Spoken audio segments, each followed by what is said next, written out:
Snap. Hold up. Start it off for me. Hold up. I gotta jump out and jump back in. What's going? We live now, but go ahead, bro. I got it. We can go. Oh, I we can are go and get it. live. All right, let me back. No, go ahead. Do what you got to do, man. But All right. either way, once again, welcome everyone to yet another episode of the Rooted in Sports podcast. Another great sports week that we just got through. We definitely gonna cover a few things today. We want to quickly touch on a major name that passed away recently in the basketball world and in NBA circles. So we're definitely going to touch on that. We're going to give a quick World Cup update. We have one of the teams entering the finals who just won today, so they'll be in the finals for the World Cup today, and then we got the next matchup tomorrow to see who will be the second team in the World Cup finals. So we'll jump into that a little bit. In case you missed it, this past Saturday, the Heisman Trophy was handed out, and it was given to one Caleb Williams, quarterback for the USC Trojans. So we're just gonna talk about him winning it, and did anyone else really have a legit chance, or was there really a legit argument for anyone else to actually win the Heisman? And then, of course, once again, we're going to get into our NFL update and predictions for next week's games. So, pretty packed show, but we're going to go ahead and zoom through it real quickly, really efficiently. You know what I'm saying? And we're going to have some fun today, man. It's going to be a really great episode, man. Kenny, you ready? Man, I'm ready. I just had to free up some space, man. You know, with the StreamYard, it gets packed out. You got to free up some space for the episodes. Indeed. Yeah, it'll definitely get packed on you. But yeah, already, you know what I'm saying, let them know what we got today. Really packed show today. So we're not gonna prolong the time. We're gonna go and jump into this intro, and then we're gonna get to it, man. All right, let's do it.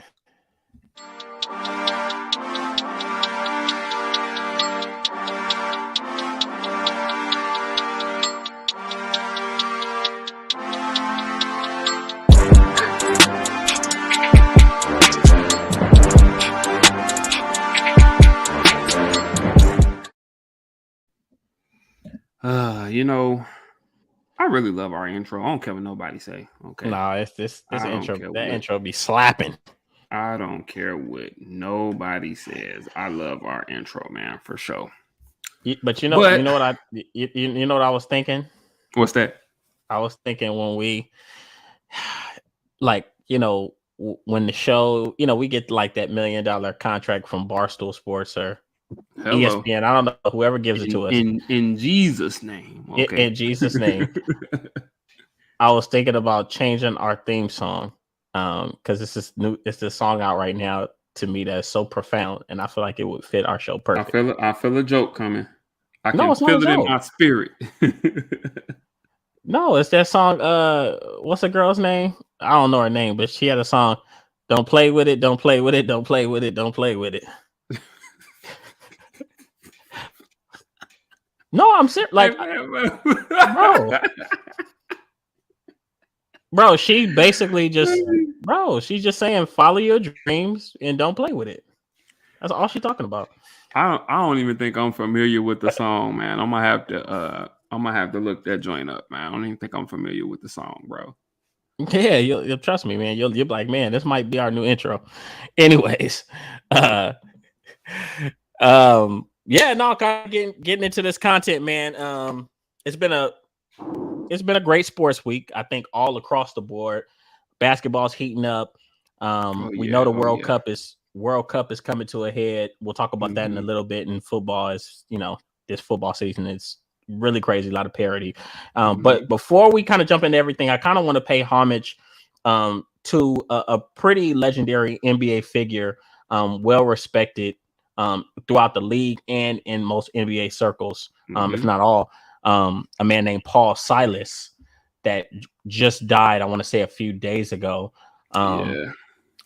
Talk to us a little bit about his legacy and some of his accomplishments in the NBA and what made him such a special person. Well, first things first. He played, I believe, 16 years in the NBA. Mm-hmm. I think he was drafted in the early 60s. Mm-hmm. Um, and during his playing career, he won 3 championships with the Celtics. He was a multiple time All Defensive player. Made I think about 4 or 5 All Defensive teams as a player. And that's kind of what he was known for, kind of being a bit of a defensive specialist. Mm-hmm. And then during the 80s, I believe actually it was like 1980, he actually had his first head coaching job, and he had been coaching in the NBA from there. Personally, I remember him from his days as coach of the Charlotte Hornets. Mm-hmm. For those who may remember, he was actually LeBron James's first head coach in Cleveland. So True. when LeBron was drafted, Paul Silas was the head coach there. Um, really, really good dude. For anybody in the NBA, they'll tell you that he was a really good dude. Big on morals, big on discipline, big on respect for the game. He was a student and a teacher of the game. Yeah. I think the word that comes to mind when I think of him is just a very, very well renowned, well respected individual in NBA circles. He had a really solid NBA career as a coach. Mm-hmm. I don't think he won a championship as a coach, but I do believe he had a winning record as a coach. His son is actually the coach of the Houston Rockets now, Steven Silas. Right. So what I'm saying, he definitely left a legacy, left a trail. Um, yeah, just the word that comes to mind when I think of him is just respect. I remember, like I said, my remembrance of him was when he was coaching the Charlotte Hornets. I believe he was there when Baron Davis was there and David Wesley, and Mm-hmm. even going back a little further when they had like a PJ Brown. I believe he was there maybe the last. I could be wrong. He might have been there the last year or two for Alonzo Mourning. I might be going a little before him, but Mm-hmm. that's what I remember him from. And then obviously his days with the Cleveland Cavaliers and being LeBron's, first coach. And LeBron has already, given his condolences. He's spoken very highly of him. Um, the man had a wonderful, wonderful reputation in NBA circles, and it's really a big loss for the NBA. It really is. And one thing, we always have, because I know some people probably heard me say the word legendary. Just because someone isn't a Hall of Fame player, or they're not ever you considered the greatest to ever do it. You get some phenomenal people, phenomenal personalities that grace the game, and that's just Mhm. basketball. That's any sport. Um, and I think that it takes for something like this to happen. It takes for Paul Silas to die, for people to come out and you to hear how special he was behind the scenes to a lot of these coaches and players, and Yeah. how influential he was. And I think that's what I love, just seeing people, I obviously don't want anyone to die, but just seeing people kind of get their flowers, and for you to realize like, man, you know, this person, people really love this person.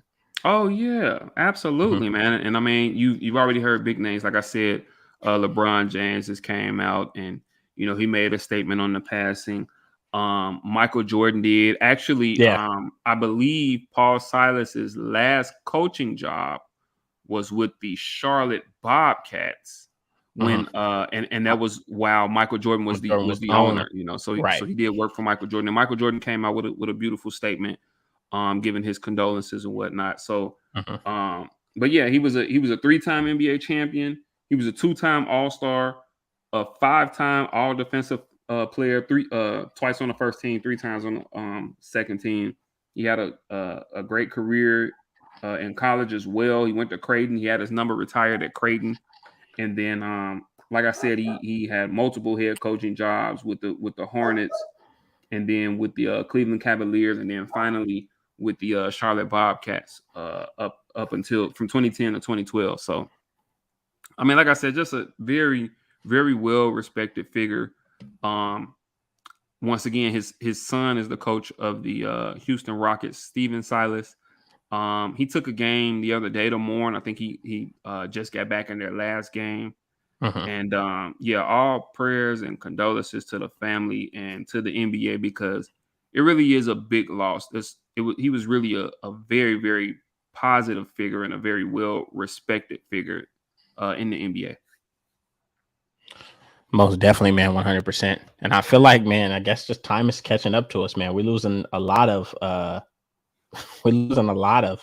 sports figures and We big are, man. names and people that we didn't think would go so soon. So you just gotta appreciate these players and even the ones we don't like. We gotta appreciate these people while they're here, because you never know when that time is gone. But like I said, at least that man left a beautiful legacy, and he was able to impact a lot of people on the way, and that's what matters.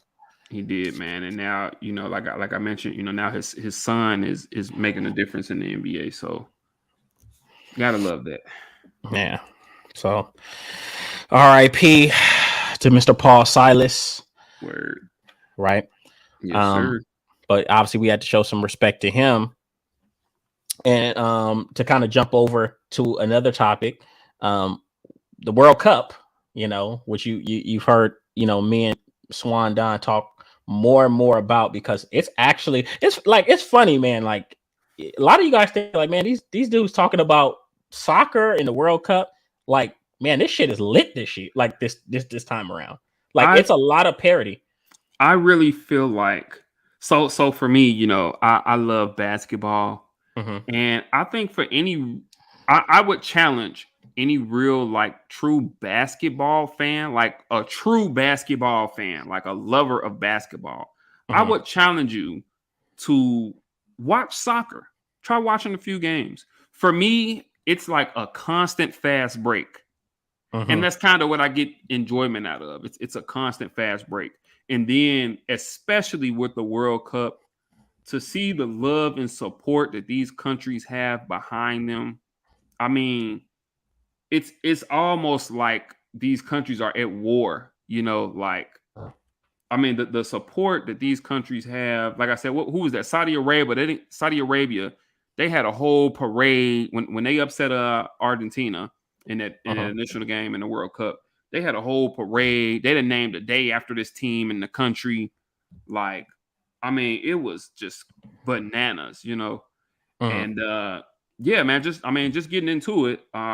So we had one of the semifinal matchups today, which was Argentina and Croatia. And Argentina did come out on top 3-0. For those of you that are unfamiliar with soccer, maybe you're familiar or you've heard of the name Lionel Messi, and Messi plays for Argentina. And like I said, they won 3-0 today. I think he scored a penalty goal and he had an assist today. So yes, a really good game. Some people will argue that Messi is. Some people will argue he's the greatest, or he's the best player in the world right now. There's an argument to be made. But yeah, they won 3-0. They're in the finals, and they will be facing the winner of tomorrow's matchup between France and upset-minded Morocco. And I'm gonna tell you this: I am fully on board for Morocco to just throw a monkey wrench in the France Argentina matchup that everybody wants. Yes. And like I was just telling you earlier, I think France will win. They have a player, Mbappe, who a lot of people argue is the best player in the world right now. Right. And he's young too. He is. He has a long way ahead of him. Really good player though. I think everyone, I would probably bet on France, but I want Morocco to win. Just kind of like for a comparison, for those of you guys that don't necessarily watch soccer or haven't kept up with the World Cup. For a comparison, this Morocco is kind of like, I'll compare it to the NCAA. And I don't know if people remember last year in the Final Four when St. Peter's got to the Final Four last year. Oh, okay. This is like that's equivalent to Morocco right now. No one expected this, and now here they are. You know what I'm saying? Upset minded, man, and it's really wonderful to see. Yeah, it is. And like I said, we continue to talk about it, man. You keep seeing these small countries. I think we've seen a lot of it this year, like you mentioned, Saudi Arabia earlier, Mm-hmm. and if I'm not mistaken, a few others that played hard this year, man. And Morocco is just, this is a team that I have to continue to remind people. This is a team that hasn't won a World Cup match since '98. And now they're on the cusp of going to the World Cup finals. And I mean, obviously it's a long shot, but a chance to even win it all, which would be like the ultimate Cinderella story. Yeah. So I mean, it's just fun. I love an underdog. I mean, it's kind of, you Oh, look at who any does it, sport. man? Who does it, Yeah, right? you love it. You love, like, you watch. In football, we watched the Cincinnati Bengals go to the Super Bowl Yep, that's a enough. year Yep. ago. We watched the Phoenix Suns rise from nothing to Mm-hmm. making it to the final. So you love a feel good story. So, and Morocco, like you talk about countries being behind, uh, you know, their team. Like Morocco Oh is, yeah. If I'm not dude. mistaken, if I'm not mistaken, if they get to the final, I think they'll be the first like African nation to ever reach the final. If I'm not mistaken, so And, I mean, and it's guess, it's, it's monumental for them. yeah. Look, and guess what? If they make it to the final, I'm gonna find a Moroccan bar out here, Oh man, and I'm going to go that and is. watch that game with I them. just want to see the reaction in the country if they win tomorrow. Like I Oh, just it's gonna be want them to nuts. just show cameras in Morocco Pandemonium. and and they just in the streets acting a plumb Mhm. fool, you know. But I'm Yeah. definitely rooting for them. Once again, I think France will win tomorrow. Mhm. I do We've think been well. We've been they're the saying. Look, better team. They have the we've best been player, but we've been saying that. We've been saying that every round. yeah. And then just touching back on Argentina and Lionel Messi spoke after the game Mhm. and he said that basically they needed that loss to Saudi Arabia. Once again, they lost their So wake initial them. game of the World Cup, They and did. he Yeah. was saying they needed that loss because they had kind of gotten entitled, and everyone was picking them to win this So they thing. thought they were just gonna run through everything and Yes, run and through he said everybody. that loss is really what has propelled them to the finals. And you know what? I think that happens with a lot of teams. Hmm. Especially in the world. Like I'm sure England didn't see themselves get knocked Yep. out when they did. We keep talking about Morocco when they beat Belgium. You think Belgium thought that they was gonna lose to Morocco? And those people went nuts over there. It was a freaking riot. Like they were rioting over there. Yeah, they See, weren't playing that's what I'm around. saying, man. Like people Yeah, like these other they're really invested in this, man. Like these yeah. other countries are. This is serious to them. I would challenge you. I was watching. I gotta get the name. I was watching a special. And you guys don't attack me. I'm a new, I'm a new soccer fan, but I'm We I'm we I'm we trying. both we're We're both both we're both we're new both soccer fans. diving into it. Yeah. We're diving into it, but there's a special on Netflix where they're talking about some of the dirty dealings behind FIFA and the World Cup. Um, Hmm. but one thing I've learned over time, or even more recently, that the difference that separates soccer from every other sport is that it's so much more politically based than we know. Like it's about real politics. That's why people are so invested in it. It's not Hmm. like the NBA or any other leagues that we watch that are just simply, oh, okay, we just want our team to win. Like, no, it's a lot riding on these teams winning, and you just never know. So yeah, that soccer is just a completely different beast, and I'm excited to just have been able to follow the World Cup a little bit more closely this year, and it makes me even more excited for soccer to come. Oh yeah, man. And I know I'll definitely be tuning in to more World Cups to come. And you know what? I would really love to see and here in America we have the MLS, Mhm.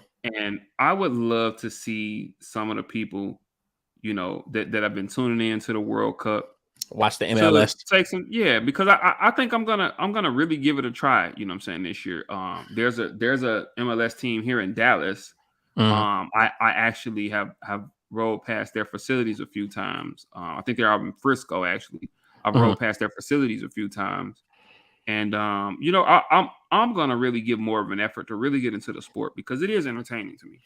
Yeah, it is entertaining. Although if you talk to like some hard body soccer fans, they like hate the MLS. So I've Everyone heard. everyone So I've watches heard. like the Euro League and Yeah, yeah. So I mean, I don't know, but we got to start somewhere. So let's get exactly. invested in our football brothers and sisters. Word. Yeah. But yeah, more to come on the World Cup. Obviously, next week we'll have a better idea of how things shake up. We got the Morocco, Do you France know game. when? I know we know France and Morocco play tomorrow, and then I'm assuming the final will be this weekend. I'm assuming so. I would have to double check. But I'm assuming it'll be this weekend or something like that. It shouldn't be too far. It's kind of very similar setup to like the NBA finals. Like, I mean, that game is not too All far right, after the it'll semifinals. be Sunday morning. Oh, okay. See, Yeah, even better. it'll be Sunday Ooh, morning. okay.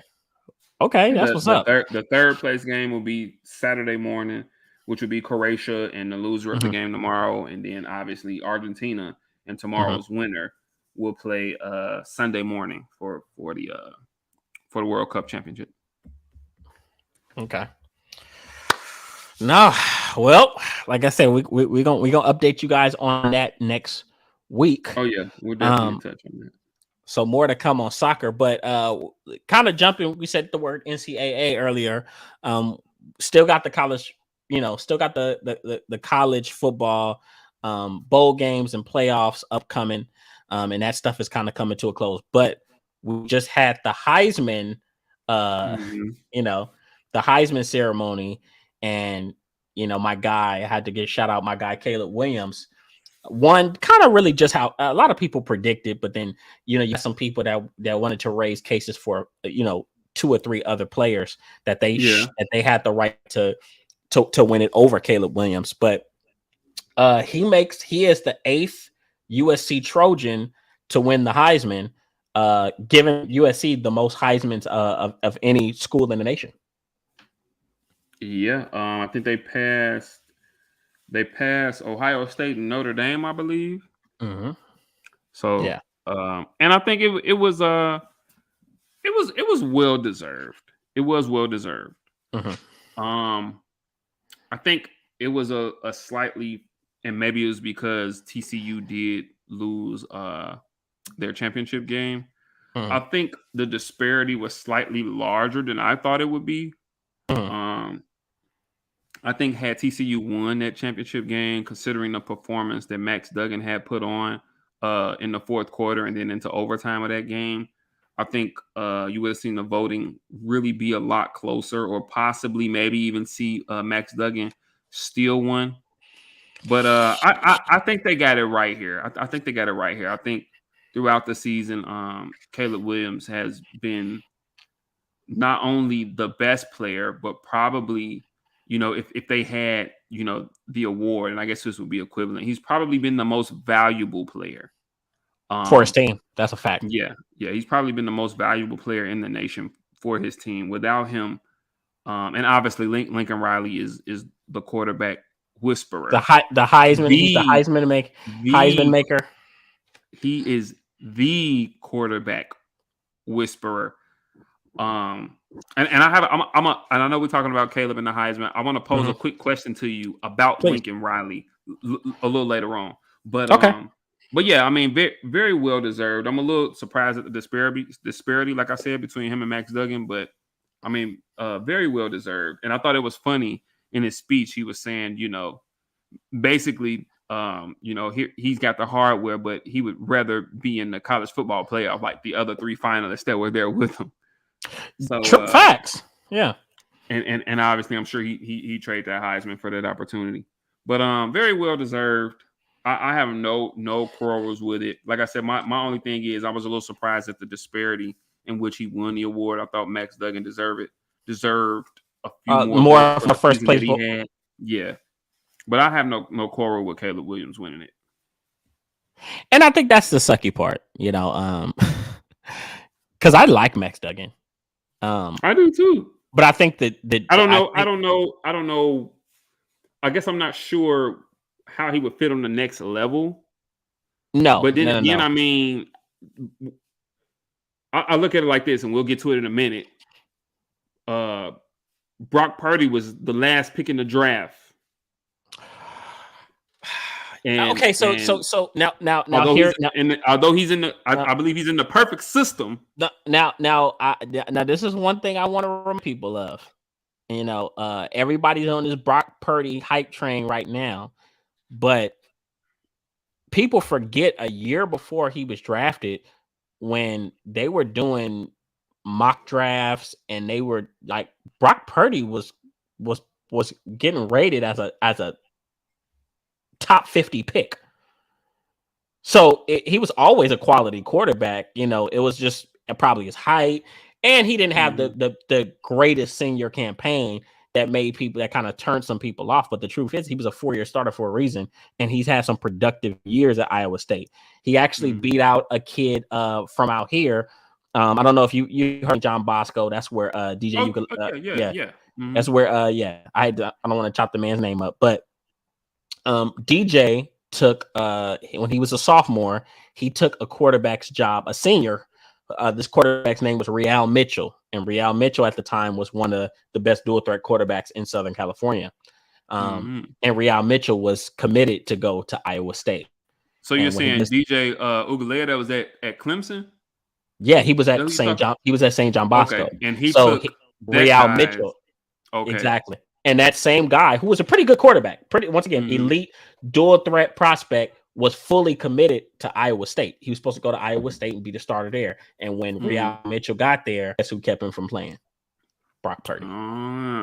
So Brock Purdy is really, really good quarterback. So I just don't want you to make that comparison. Now, Max Duggan, I think where you start to look at him, you start looking at, okay, what could his comparison be, or where does he fit in the mold?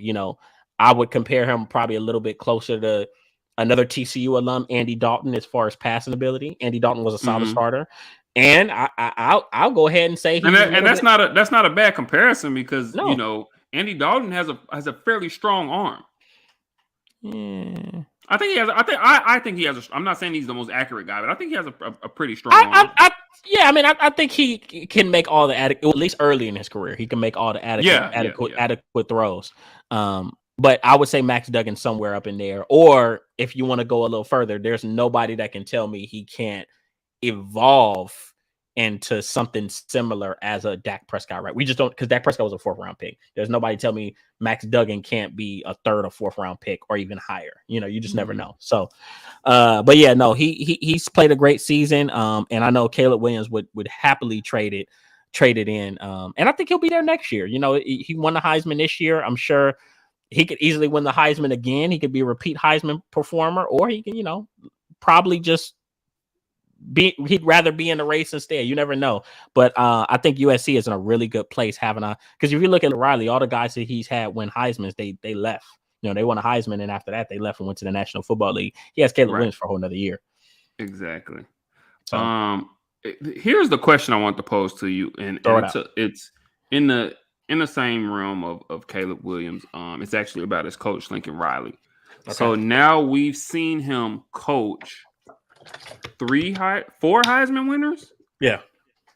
4 what is no, it, 3. It's been 3. It's been 3. Yeah, it's been Baker Mayfield, Kyler Murray, and now Caleb Williams. And Caleb Williams. And he got Jalen Hurts. Jalen Hurts was in the conversation. Oh, and don't forget, and people forget about this, don't forget, there was a time, even if it was for weeks, that people thought Spencer Rattler was a serious Heisman candidate. And he threw together some good games. Yeah. I know we mentioned this a couple weeks ago, but we see him really starting to get back to that level with South Carolina now. Right. And they're on the road. They play my Notre Dame Fighting Irish in the bowl game. And fun game. And I'm scared. I'm not going to lie.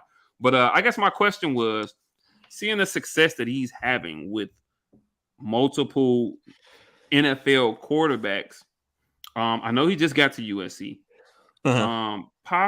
Can you possibly see a team, maybe reaching out, trying to see if they can draw him into the NFL, maybe with some young quarterback, and just really see how much of a quarterback whisperer he really is. Because I mean, every quarterback that gets under him in college, just I mean, it seems to be Heisman or better. So here's where it gets difficult.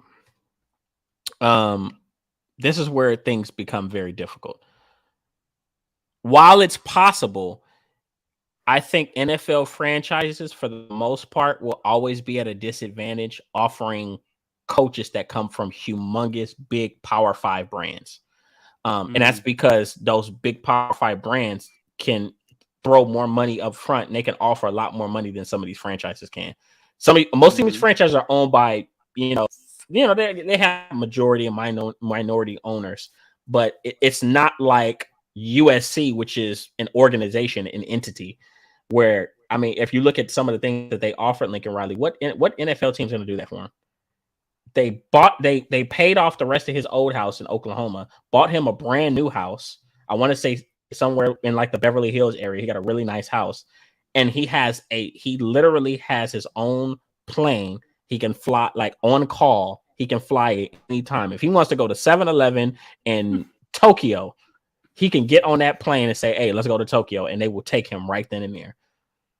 I didn't know all of that. Not surprised, yeah, but I didn't know. Yeah, they threw a big bag at him. So I'm not saying it's impossible, but one or two things would have to happen for him to leave. He'd have to become dissatisfied with his job at USC, which I don't foresee happening anytime soon. And he'd possibly have to fall out of favor with that organization. And our NFL team is just going to have to offer him more. And the truth is, and I think I can say this, save maybe a Jerry Jones and maybe a handful of other owners, I can't name very many people that have that type of capital and have that, those type of resources to just give him an embarrassment of riches to come and coach their football team. And I don't think many franchises are willing to. Okay, I can understand that. I can definitely understand that. Yeah, because think about this. Let's look at a Nick Saban. Why would Nick Saban ever want to leave college? Even let's not even talk about his short stint in the NFL. What he's outside of what he's accomplished, how well he's being paid, how well he's being taken care of, how well he understands and can operate with the system that he's in. Why would he leave? And some coaches get they get, I hate to say, a comfort zone, but why would you leave? No. You make a really valid point. I just thought I posed a question, but even speaking for Nick Saban, I mean, he has the setup there, and then like you said, in Nick Saban's case, he did have a taste of the NFL, and it didn't necessarily go as planned, and now he's went right back to the collegiate levels, and he's a god. And think about this.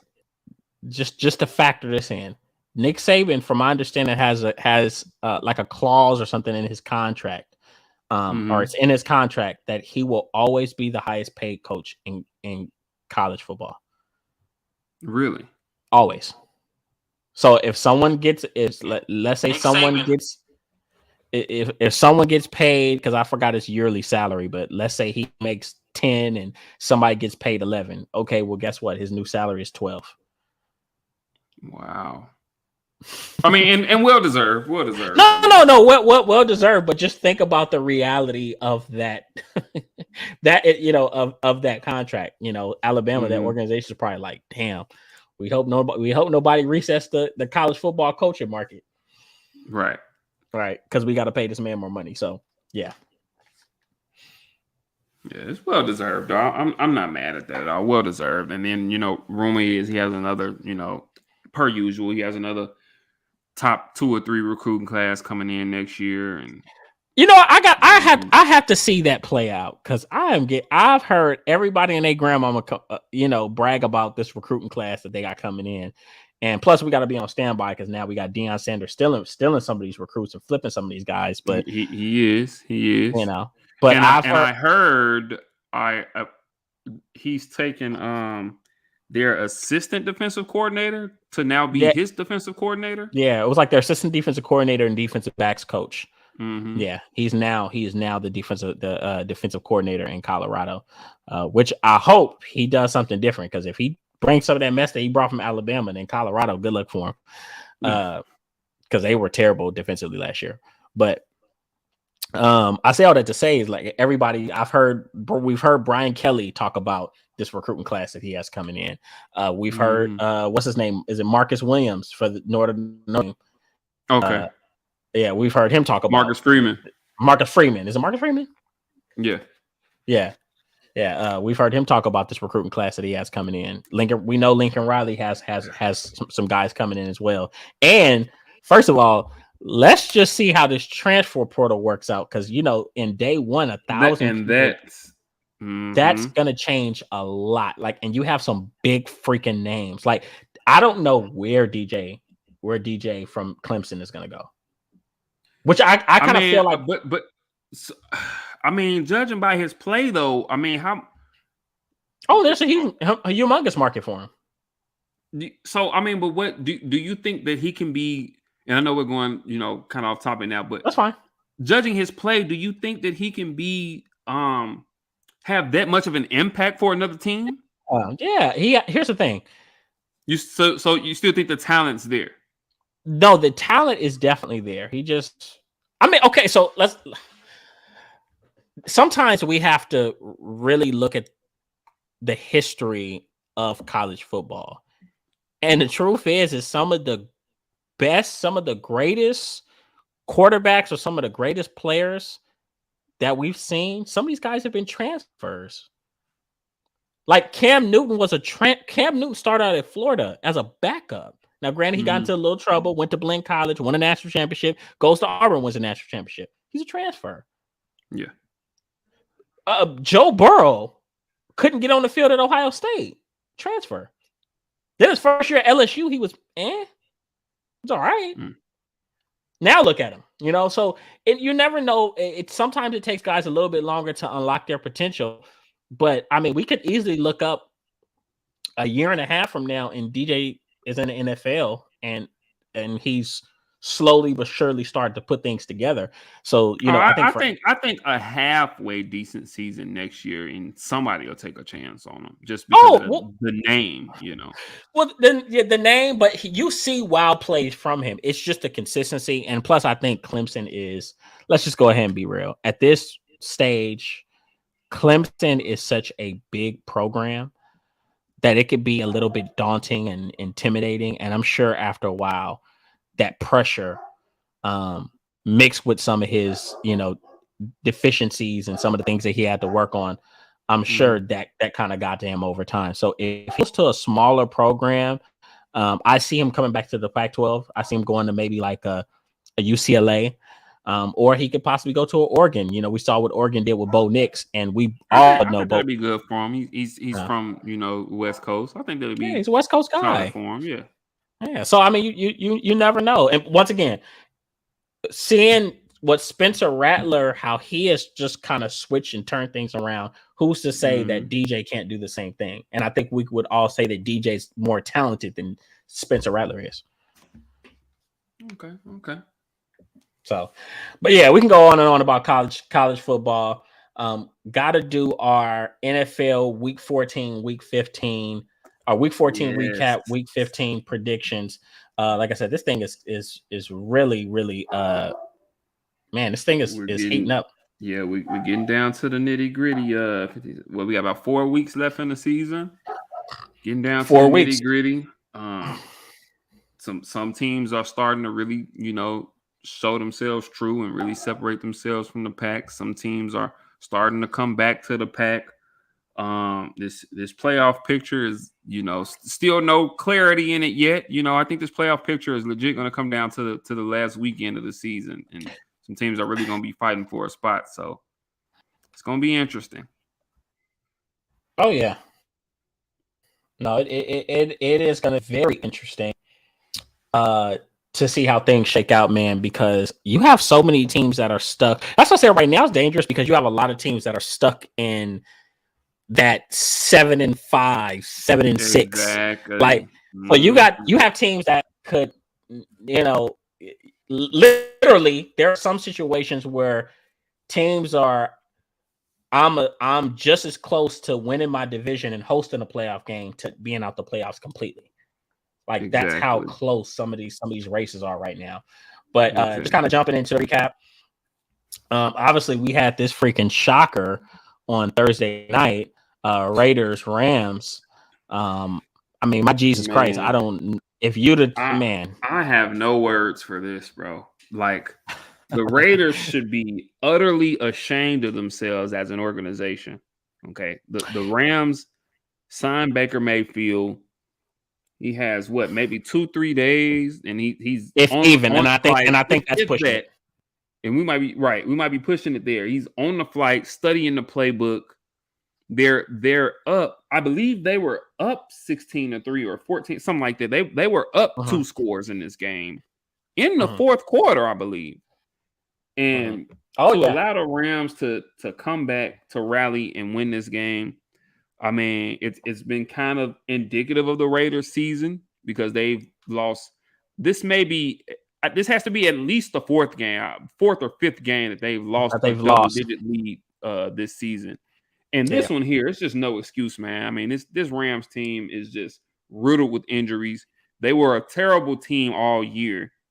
And, I mean, to give up this here game at a point where we thought they were kind of building some momentum, not that they really had a chance at the playoffs, but we thought they were really rounding together. Why you messing around? They kind of low-key did have a chance at the playoffs. Because imagine if they went out, with their record, they would have been a 10-7 football team.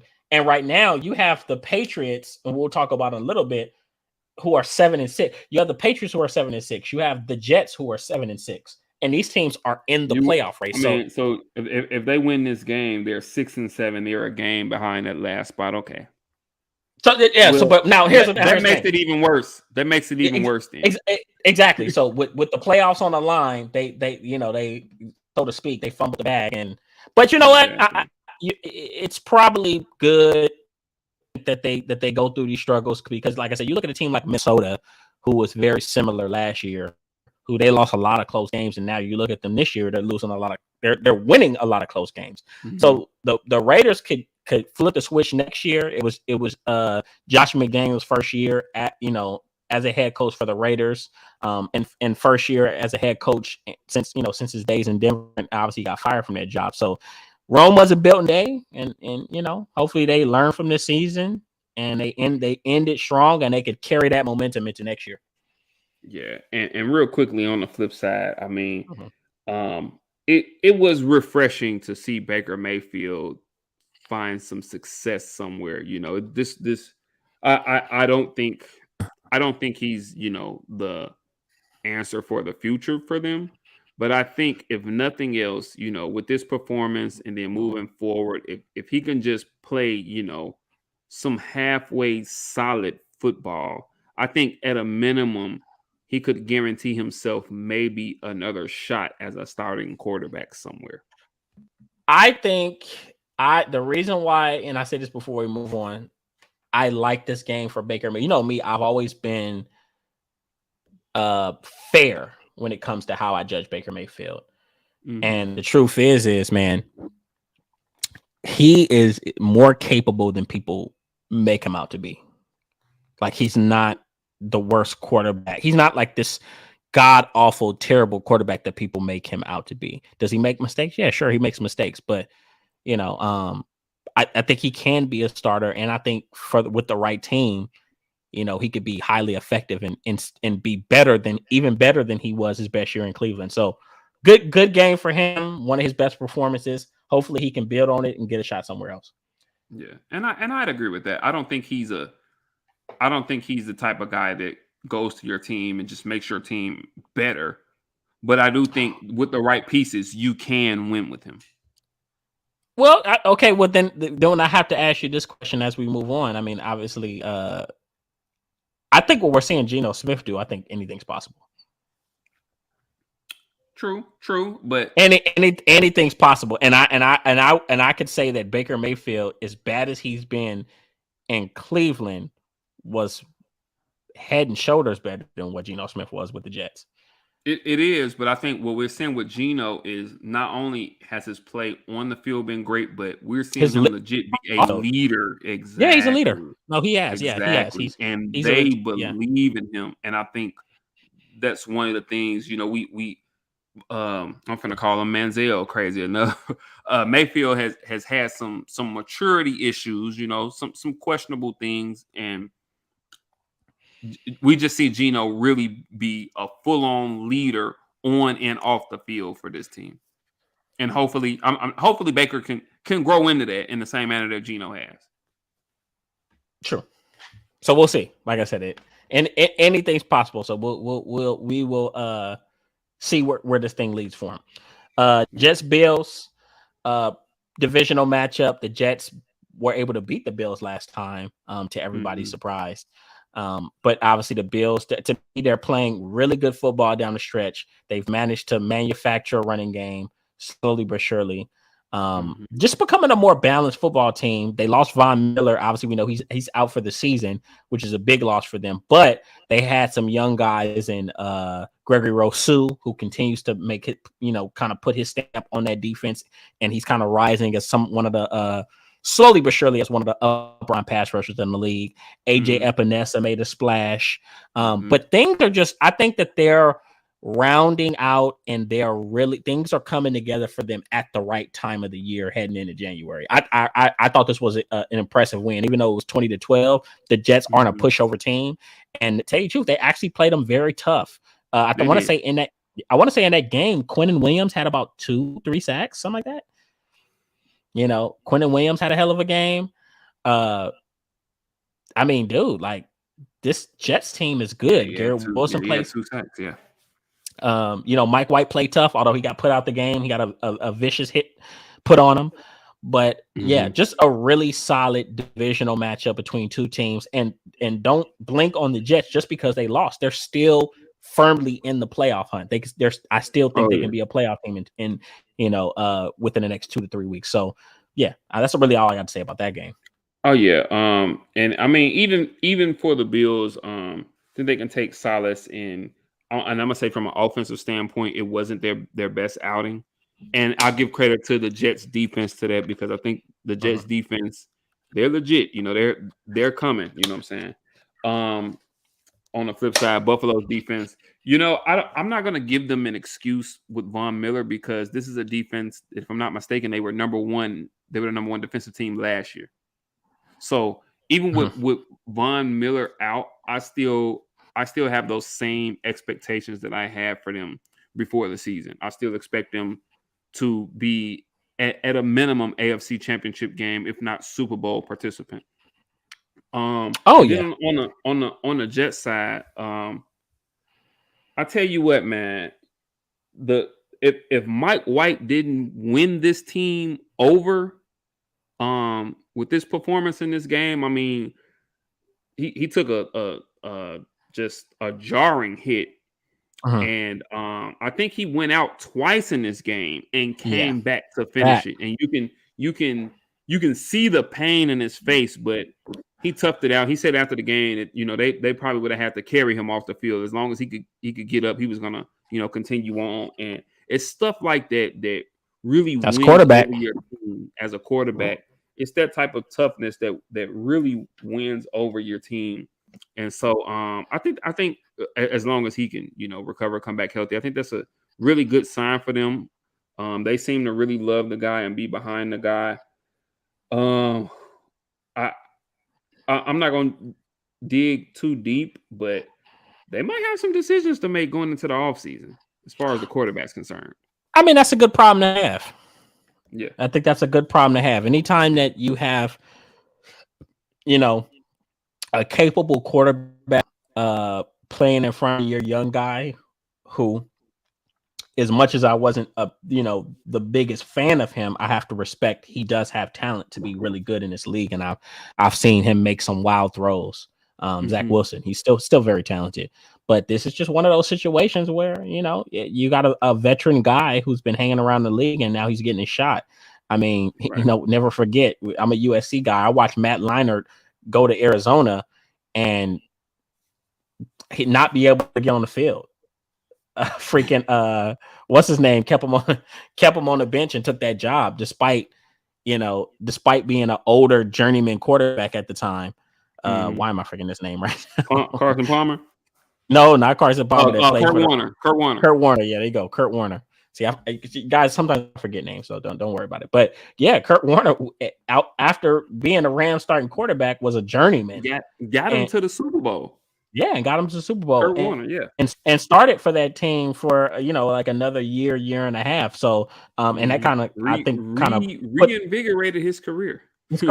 Yeah. Not saying Mike White is Kurt Warner, but just saying you just never know what can happen when you have a young guy. You have a young guy who's still trying to figure it out, and you have a journeyman who's kind of bounced around.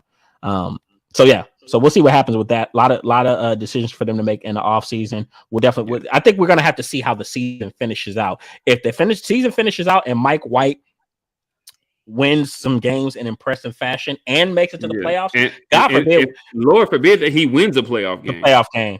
You might as well cancel Christmas. Yeah. Look, but if they plan on keeping Zach Wilson, don't do what Philly did and build a statue of the backup quarterback. Like, that's demoralizing. Oh my goodness. But moving on, Browns, Bengals. I kind of predicted this type of outcome, that the Bengals would get their leg back. Everybody remembers. I want to say it was about 4 or 5 weeks ago when they played the Browns after they lost Jamar Chase. Game, like a Monday night game. Yeah. Oh, the Browns smacked them. It was kind of ugly game.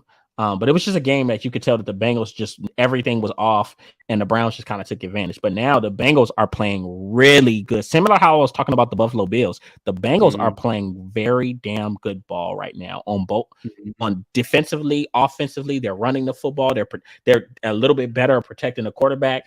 And Joe Burrow he is on fire right now and just really in tune with his receivers and his weapons, man. Like Cincinnati looks dangerous, man.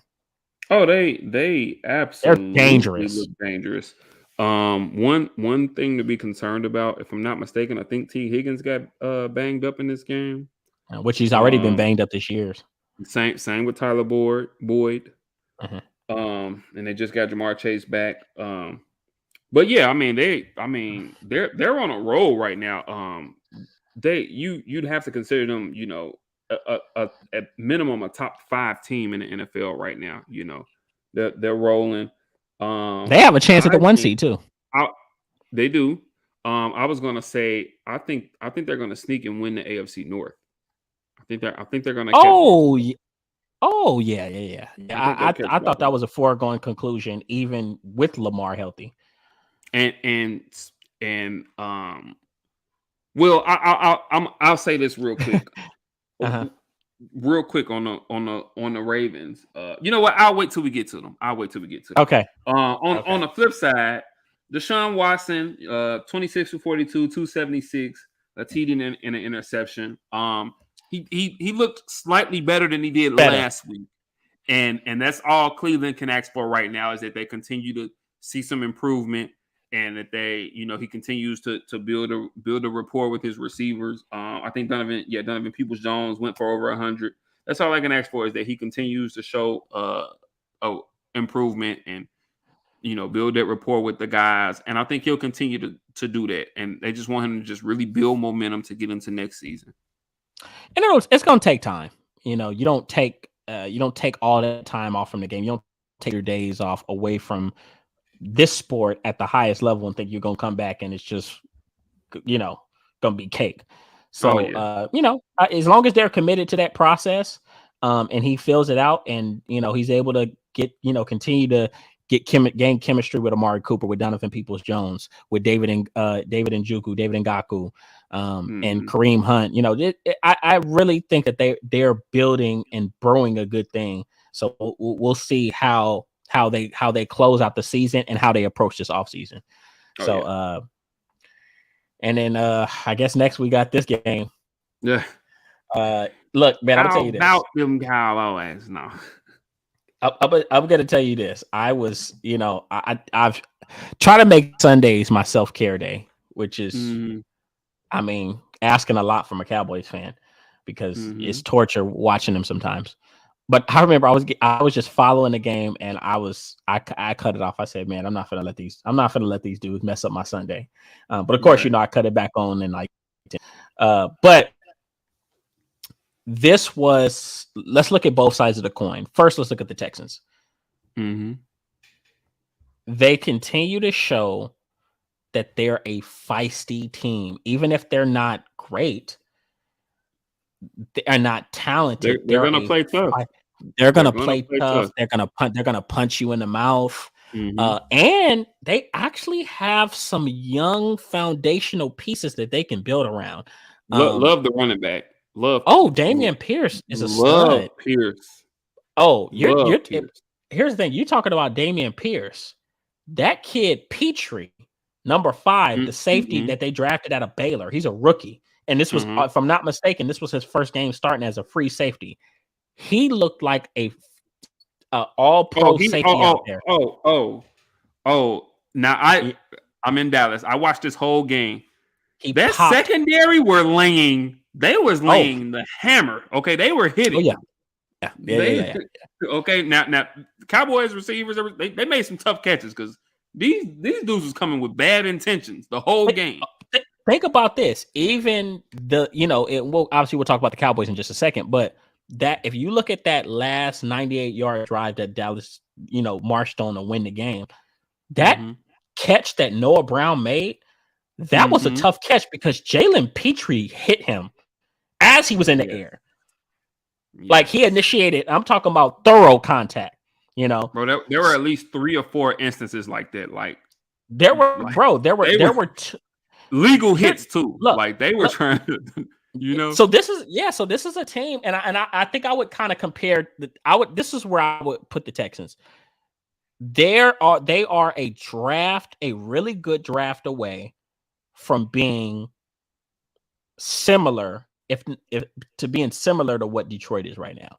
I'm not gonna say the same because I think the world of Detroit. I'm a big Detroit fan, but they're an off season away. If they have a really good off season, a really season, they can be a similar type of team that could probably end next season with about 7 to 8 wins. I don't want to go into predictions already, but I'm just saying that when you build a foundation of playing football, tough, hard-nosed football for 60 minutes, and you start to stack talent on top of that foundation, there's no way you're not going to get better as a football team. It's impossible. Oh yeah, and I want to give, and I believe Pep Hamilton is their offensive coordinator, and who's had a tough year.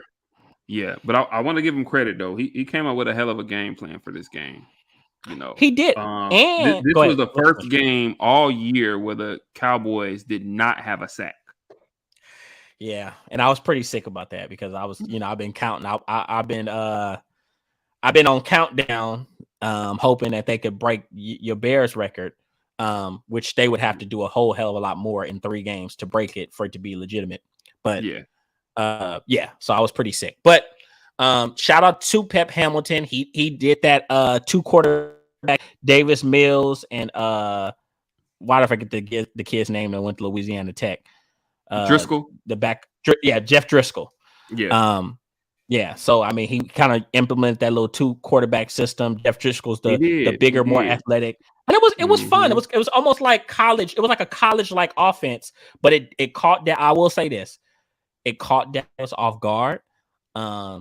They gave them some looks that they gave Dallas some looks that they hadn't seen all year, and I think that they have to. I'm not saying stamp a staple for the future, but I think using it for the rest of the season just to play some competitive football and create, just to give, implement some energy in this offense. I think they should, and from my understanding, they're going to keep doing it for the rest of the season. So I'm gonna say this on the flip side. Now I'm gonna say this, and you might disagree with this. Shoot, I think that this was a game. And okay, granted, Cowboys better team won. I'll say this, and once again, I'm in Dallas. I legit watched this entire game. I'll even go so far as to say this. I think that this was more so a game that the Texans lost than the Cowboys won. And I say that because the No. Texans were up and they got an interception in the red zone late in the game, and they could not punch it in. And just indicative, at the end of the day, they are the Texans. Here they are, 4th and goal from about the 2-yard line. They call a timeout to get a play together, and they still come out of this timeout with a broken play. And I mean, Jeff Driscoll comes out, he turns the wrong way on the play action fake, and the play just gets blew the fuck up, And so, I would venture out there to say that this was almost more so a game that the Texans lost than the Cowboys won. But with that being said, for the Cowboys, you need games like this. You need these type of wake up calls. You need these type of games where you do kind of struggle against, or I'm not even gonna say struggle, where you play an inferior team, but an inferior team plays up to your level. You kind of need to get smacked in the mouth, especially before, ultimately, I think in a couple weeks, a huge matchup with Philly on Christmas Eve. Yeah. So yeah. No, and I'm gonna tell you something, man. And Dak has to cut. I don't know what's going on lately, but these turnovers got to stop. They do. So I will say this, just kind of before, not to venture too long on the Cowboys, but one, I will agree with you. Over me being a Cowboys fan, the football fan in me will always be honest. And I said the end of this game, the Texans were the better team, and they had no business losing this game. That's just the truth. Mm-hmm. They were better really for 59 minutes. Yep. I mean, just to be real, 50 after Dallas on the first possession of the game drove right down the field and scored, and the Texans hung right in there. Yeah, so they were better for about 58, 59 minutes. Mm-hmm. Now on Dallas's end, I think that this was I think any team that has championship aspirations needs a game like this, maybe even 2 to 3, because it builds trust, and you get in situations like this in the postseason, and you can look at the guys next to you and say, "Hey, we've overcame this shit before." And the truth is you look at a guy who I think his name kind of gets left out of the fold sometimes. But God damn it, DeMarcus Lawrence is special as a run stopper. Oh yeah, he made a play. I want to say on that final. On third down. Yeah, he's the reason. He's the reason they were. People forget Chris Moore caught a pass, and they tackled him. Carlos Watkins tackled him, and his knee was down on the 1 yard line. So they were right on the 1 yard line. Then the next play on third down, they run a toss to Rex Burkhead. DeMarcus Lawrence split that thing up, blew it up for a 2 yard loss. Without that play, the Texans probably run a quarterback sneak and win the football game with Jeff Driscoll. Let's just be 100% honest. So I think Dallas really needed this game, like they needed to have everything go wrong and still be able to find a way to win it. Defensively, they didn't have their best game. They got caught off guard a lot. They also have some injuries. Dallas has some injuries right now that are scary for them moving forward. Jonathan Hankins got hurt. We know Anthony Brown, who people hate, but he's very steady. He's out for the year. And then we even saw Trayvon Diggs look like he might have a fracture or something in one of his fingers. So, thanks for them. Now, kind of getting to Dak and we can move on. He does have to be better. I think the first interception was on him. The second one, the second one, the pressure hit him. He got hit. He got hit as he was letting go of the ball. But I feel like he's still trying to find rhythm with these receivers. And I will say this: Kellen Moore, they have to stop abandoning that running game so early. Like, it's almost like you they psych themselves out of running the football. And the crazy part is that you looked at the end of that game, Zeke and Tony Pollard both ended with over 4 yards per carry. And it's crazy because the stat has been put out multiple times that when they run the ball more than they pass the ball, they're almost undefeated. Like the stats over the last 3 or 4 years, on when they run the ball by more than they pass, they're almost undefeated. Yeah, and here's the thing. I could probably respect the passing a little bit more if you had more established weapons. But the truth is, why T.Y. Hilton, I think that was a big signing for them because they needed a veteran, more experienced guy. But CeeDee Lamb is still growing in his new role. Michael Gallup is still trying to find his old self. James Washington's been hurt all year. These are your receivers. Yeah. So it's getting back. Not, they're still trying to put it together. Not saying that they can't, but they don't have they're not at a place right now where they can throw the football 45 times a game. Like that shit needs to stop. So not to dwell too much on Dallas, but they got punched in the mouth. They was able to escape this one, but I think this was good for them because they understand really what's at stake. And I bet you they come into that next matchup against Jacksonville fired up, which is going to be another tough game. So it is. On to Minnesota, Detroit. Yes. And I know we talked about this Detroit team last week, and here they are. Don't be surprised. You look up and Detroit's in the playoff, contender, man. Yeah, they're a playoff contender. Legitimate. And there's a reason why coming into this game, Detroit was favored.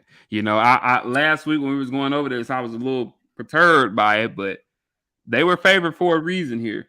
And I'm gonna say this. And I'm really thinking and going over the scope of the NFC. And I'm not sure how many quarterbacks from each conference go to the Pro Bowl. I think Jalen Hurts is definitely one.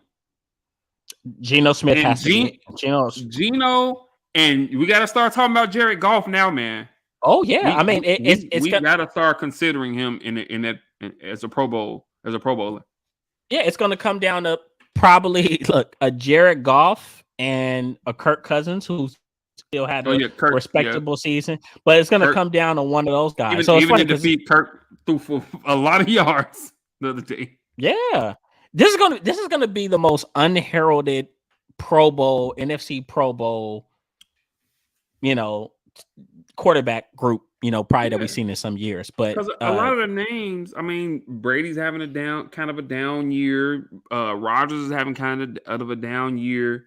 Dak's missed some games, and then he's not having, necessarily a Dak year. No. Garoppolo's been out. Like you're right. Like this is as far as NFC quarterbacks in a Pro Bowl, very unheralded. Yeah, it is. Yeah. So, I got to give a shout out to Detroit, man. They're just a really good football team, and maybe people haven't realized it, but they're a top 3 offense. Yeah. I had and they're complete too. They can run the ball. They got DJ Chark back now to go alongside Amon-Ra St. Brown, who's making a name for himself. Like they are complete. Oh, and by the way, I don't know if you've seen Jameson Williams' first play. His first reception was for a touchdown. Yep.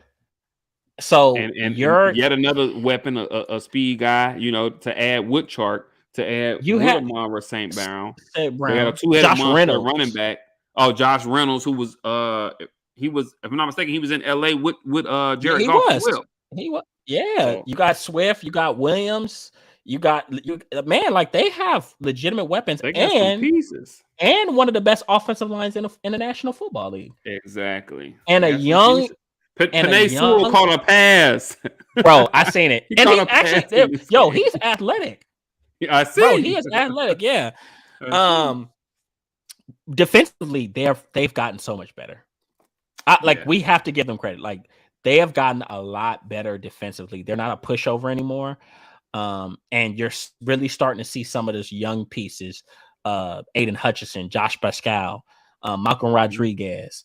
You're seeing why I forget his name, from Ohio State, the corner that they had, number 1. Jeff Okudah is having a really good season. Jeff Okudah is playing really good ball for him. So this is just a team that is really starting to buy in. And I know a lot of people kind of had disagreements about Dan Campbell's approach, but god damn it, I love it. I love that this team wants to beat people up. Oh yeah. Like I love it. And I think now I believe I'll tell you this, and we can move on. Well, we could talk a little bit about Minnesota, but I believe after the Buffalo game, there's nobody that could tell them that they're not one of the better teams in NFL, because they outplayed Buffalo. They should have beat Buffalo. Especially offensively, they feel like they can go out and score on anybody. Like they have the utmost confidence offensively. They seem to really have a belief in Jared Goff. I'm really interested to see how that plays out moving forward, and if they'll really just give him the vote of confidence and really keep him and let him be the guy moving forward. I think you have to stick with him. I hope so, man. I think he's earned it. I hope so. And then on the flip side, you know, I don't know if a couple weeks ago, I felt like this Minnesota team was really being disrespected. And now here we are today, and I'm just like, just how good is this Minnesota team truly, you know? I mean, and just looking at them, I mean, they put up a lot of yardage. Kirk Cousins threw for over 400 yards. I mean, look, at this point, man, like we sound like a broken record talking about Justin Jefferson. I mean, 11 for 223.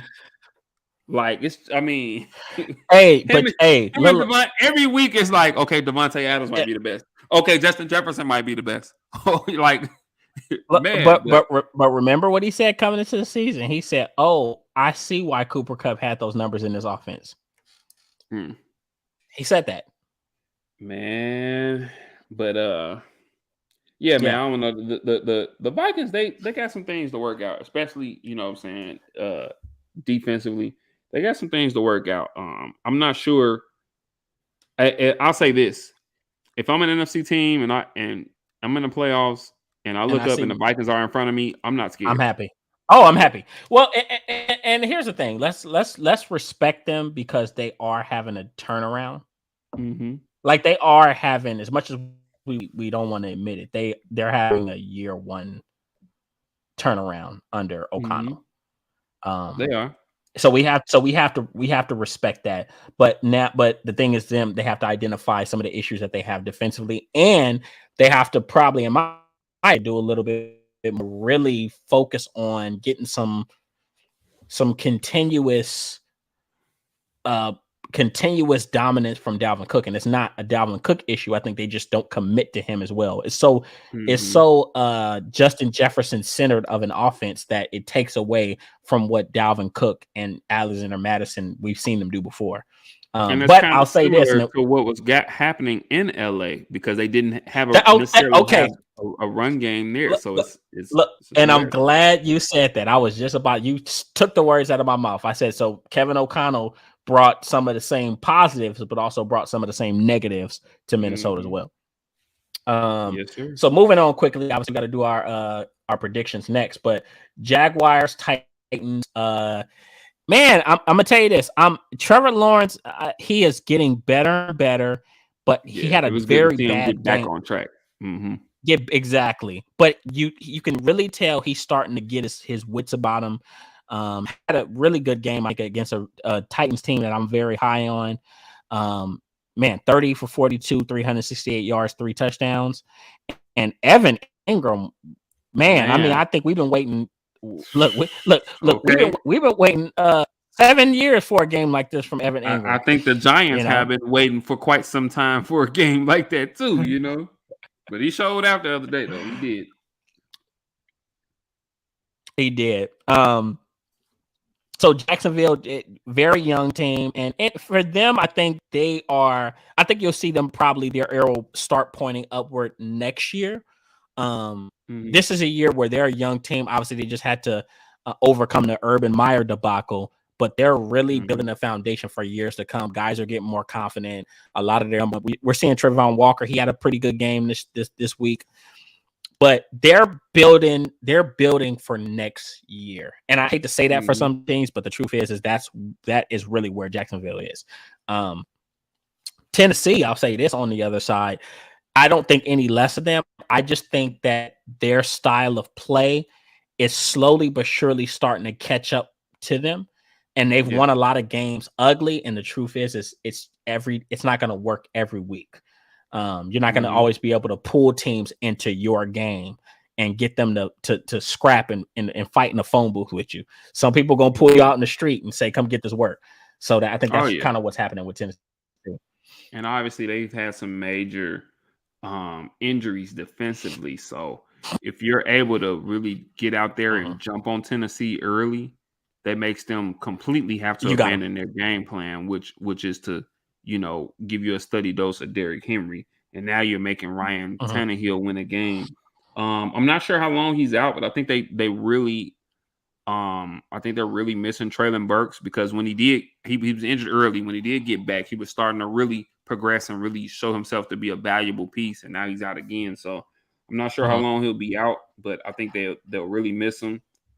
And like you said, man, Trevor Lawrence, man, he's starting to figure it out. And talk about another quarterback whisperer, Doug Peterson. I mean, he's obviously the right guy for the job. And I think they're another team, once again, who wants to continue to build momentum, continue to move forward. Zay Jones had another really solid game for him. 8 balls, 77 yards, and a touchdown. Another really solid game for them. They got some weapons there. And yeah, man, I mean, they're another team that's just building and want to build some momentum for next year. And this is a team, another decent draft, and look out for these guys next year. Oh yeah, 100%. Slowly building. I got my Cowboys next week, so it's gonna be a tough one. Hopefully next year plan sticks. It's gonna be a tough one. So then we got this. We don't got to stay on this one too long.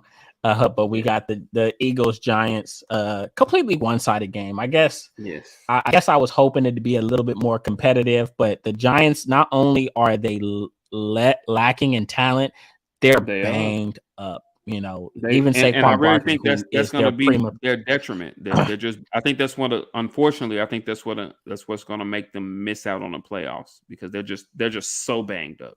It's legit, literally at the wrong time. Yeah, at the wrong time. They're banged up at the wrong time. I mean, I don't really have to go too much on Philly. They had a really good game on both sides of the ball. And the one thing I'll say about Philly is their game plan is very simple. They jump on you early, they play defense, and they get after the quarterback. I want to say they had about 7 or 8, maybe even more sacks per game. They actually are ahead of Dallas right now, because Dallas didn't have any sacks. They have 49, Dallas has 48. So, but that's their formula. Brandon Graham had 3 sacks in this game. And I'll say this, man, and you might disagree with this, but I think, right now, as we stand, I think the Eagles are the best team in the league right now, as we stand. I think they've shown themselves to be the most complete. Now that might be, once we end the season, it might be different. But I think right now, it's hard to argue that they're not the best, not the most complete team in the NFL right now. And Jalen Hurts is my MVP right now. Yeah, I mean, maybe. We'll see what happens. But, I'll tell you this. I will say this. They are really well. And I'm going to tell you this. As much as I get annoyed by that franchise, fuck, man, Howie Roseman can build teams. He can put together ball teams. And he puts other GMs to shame. And the funny part is he does it, and he doesn't exhaust all of his draft capital for the future. I don't know how he does it. So this is a really well put together team, and the truth is, at this current set moment, they are playing great football, and we'll see how they close out the season. They'll probably once again be the 1 seed in the they'll probably be the 1 seed in the NFC, and it'll have to, the Super Bowl, the road to the Super Bowl will have to go through them. So we'll see how things kind of end up for them. You know, they got a tough game against Dallas in a few weeks, Christmas Eve, which I'll be excited to watch. They do. And that one's in Dallas, isn't it? It's in Dallas. It is in Dallas. So we'll see what happens, but And they're still relatively healthy, and they're down to the by the state, go to sneak down Texas and go Live or catch something. that. I got the family. I'm gonna have the whole family out here then, but yeah, I might have to. Oh, you're gonna have to click. Oh, I'm gonna have the clan. Okay, the entire family will be down here for the holidays. So, oh, that's good, man. That's good. So, so then we got Ravens Steelers. I mean, I ain't gonna lie, this was a pretty ugly game, man. It was. But I think this was a good win for the Ravens as far as continuing staying alive, holding on to that lead in the AFC North. Unfortunately, Huntley got banged up as well, so now they're probably down to their third quarterback. Yeah, but yeah, we don't have to stay too long on this, but now that we've now that we've gotten to them, I did want to ask you something and get your thoughts on something. So please, and we'll get to them. Yes, we'll get to this game that happened yesterday. Mm-hmm. But obviously, Kyler Murray gets hurt yesterday. You know, non-contact injury. Now reported today, torn ACL after the season. However, Kyler Murray did get paid last season or before the season. Yeah. If you're Lamar Jackson and you're looking at that, and you're out with an injury right now, but I mean, thankfully it's not as serious as that. Do you have any inhibitions about coming back and playing? Okay, so here is, damn, that's tough because Lamar Jackson's a leader, right? Lamar Jackson is a phenomenal leader. He's growing into being a really great quarterback. Mm-hmm. But he's also in a delicate position where he has to make a business decision for himself and his family. Just had a little girl from not mistaken. He doesn't have an agent. He doesn't have an agent. He represents him as folks that he represents himself. I think he does come back because the truth is that Lamar Jackson has a market regardless of whether the Ravens sign him or, I mean, honestly, if let's say he gets hurt, another team takes a shot on Lamar Jackson. He's just too talented. You think so? Even if you feel, 100%. Like I think we talk about the different possibilities on Rooted in Sports community. The Giant, you can't tell me Brian Daboll wouldn't, wouldn't trade the house, welcome him, or do everything he can to get a Lamar Jackson in the building. You got the Jets, you got the Texans, you got so many different organizations that could use a Lamar Jackson. So I think he'll be careful. He may be more safe with the way he runs and the way he moves. And I think that's the scary part for players like that, because so much of their success is predicated on that athleticism. Yeah. So, I mean, I don't know. I could see him coming back. I can see him coming back and just taking a shot, but I think he'll definitely be safer. And hopefully Greg Roman could run a lot more of that offense through the running game and let Lamar Jackson do some stuff off play action, not put him at danger so much. Yeah, they did get J.K. Dobbins back, and he had a really good game. So that's a great sign for them. And yeah, hopefully he relies. Oh, he had a great game.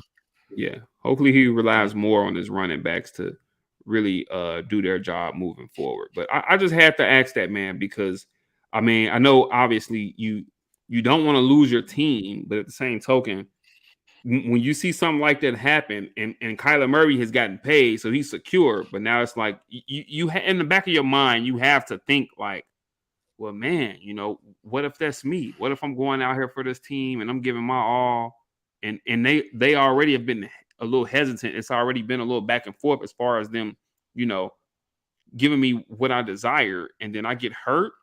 I mean, I can cancel Christmas, But like you said, I do agree. I think that even if the Ravens don't do it, I do think that some team, injury or not, would take a chance on them. So I'm with you on that. So then we have Chiefs Broncos. Yes, I'll say this: it was something in the air this weekend because these bad teams were playing, they and were. the Broncos were on the Chiefs' ass They were right all game, there. They were right. This all is freaking game. easily Russell Wilson's best game of the Best season. game. And he got, he ended up getting hurt later in the game and concussed, and it looked ugly. But easily his best game. And I'll say this too. I think that I don't know if it was by design or if Russell just decided to do it on his own. I think a lot of it had to do with the fact that I think you've seen a few times in the game where Russell just kind of improvised and used his legs, and we hadn't seen him doing it that In a much while during the season. Mhm. And he actually ended up leading them in rushing, 4 carries for 57 yards. And I think that element really kind of helped them. But oh yeah, they I mean, this was offensively, this was the best game the Broncos have had. And I mean, they really gave the Chiefs, all they can handle. And They Mahomes did. didn't help They either did. with 3 turnovers. 3 interceptions. Yeah. Sometimes he can get a little confident in himself. Yeah, And he start to think he's Superman and make all the throws. It can get him trouble sometimes. Sometimes a lot of the trick plays, a lot of the talent that we adore him for, sometimes it comes back to bite him. And this was one of those games. But they came out on top, and they're all the better for it. And I'll tell you this before we hate to own, especially if I would hate to own some of these players for the Chiefs in fantasy. Because who the hell would have thought Jared McKinnon would have had 7 receptions? Yeah, who would have thought? Oh, you had him? No, sir. You had him? No, sir. I wouldn't touch a Kansas City Chief. If it's not Patrick Mahomes, I'm not touching him. Because you just don't know. It's so inconsistent. But then we got Buccaneers, 49ers. I mean, I'll be honest. I mean, are we really? I thought the Buccaneers would put up a little bit more.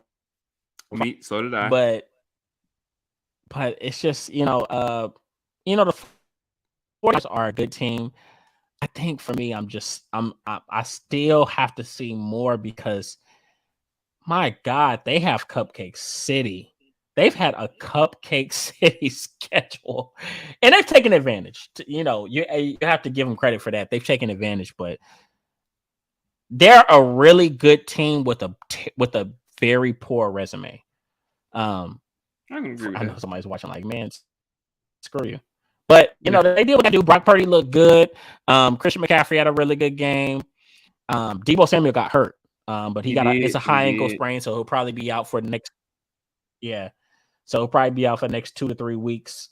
And I mean, not really much to say on this one than that. So I think that's a blessing because watching it live, it looked so much worse. He got carted off.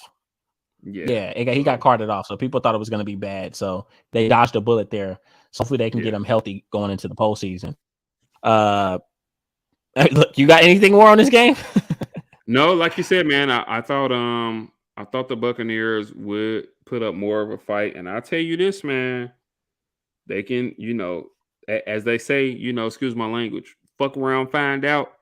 The Buccaneers can keep playing if they want to, and they look up in that terrible NFC South, and they look up and find themselves out of the playoffs. Look, and speaking of which, and speaking right of on which, cue, we got the Panthers and Seahawks, which I'm still a fan of the Seahawks. They played. This was exactly did not see this one coming though. Man, look, I'm gonna say this: if this Panthers team makes the fucking playoffs, they better give Steve Wilkes that job. Oh, I would hope so. I would hope so. With this roster, I would hope so. If they make the playoffs with this roster, you better give Steve Wilkes that job. Because right now they got my boy Sam Darnold, and I love Sam Darnold to death, but we know he's definitely had his warts. But they won this game just playing complimentary football and playing really good defense. And this team believes. And they had a lot of success running the football, kind of a two-headed monster with Chuba Hubbard and Deontay Freeman. Yeah, and Deontay Foreman, excuse me. Yeah. And they ran the ball, ran for over 200 yards, almost 5 yards of carry, and running the ball and defense. They ended up getting a couple early turnovers from Geno Smith. And man, I did not see this coming in Seattle at that. And now, once again, Tampa Bay, you mess around, find out if you want to. Legit, every team in that division has a shot. Every team, even the Saints, they're not out of it. Even the Saints, every team has a shot. And I think whoever finishes the best.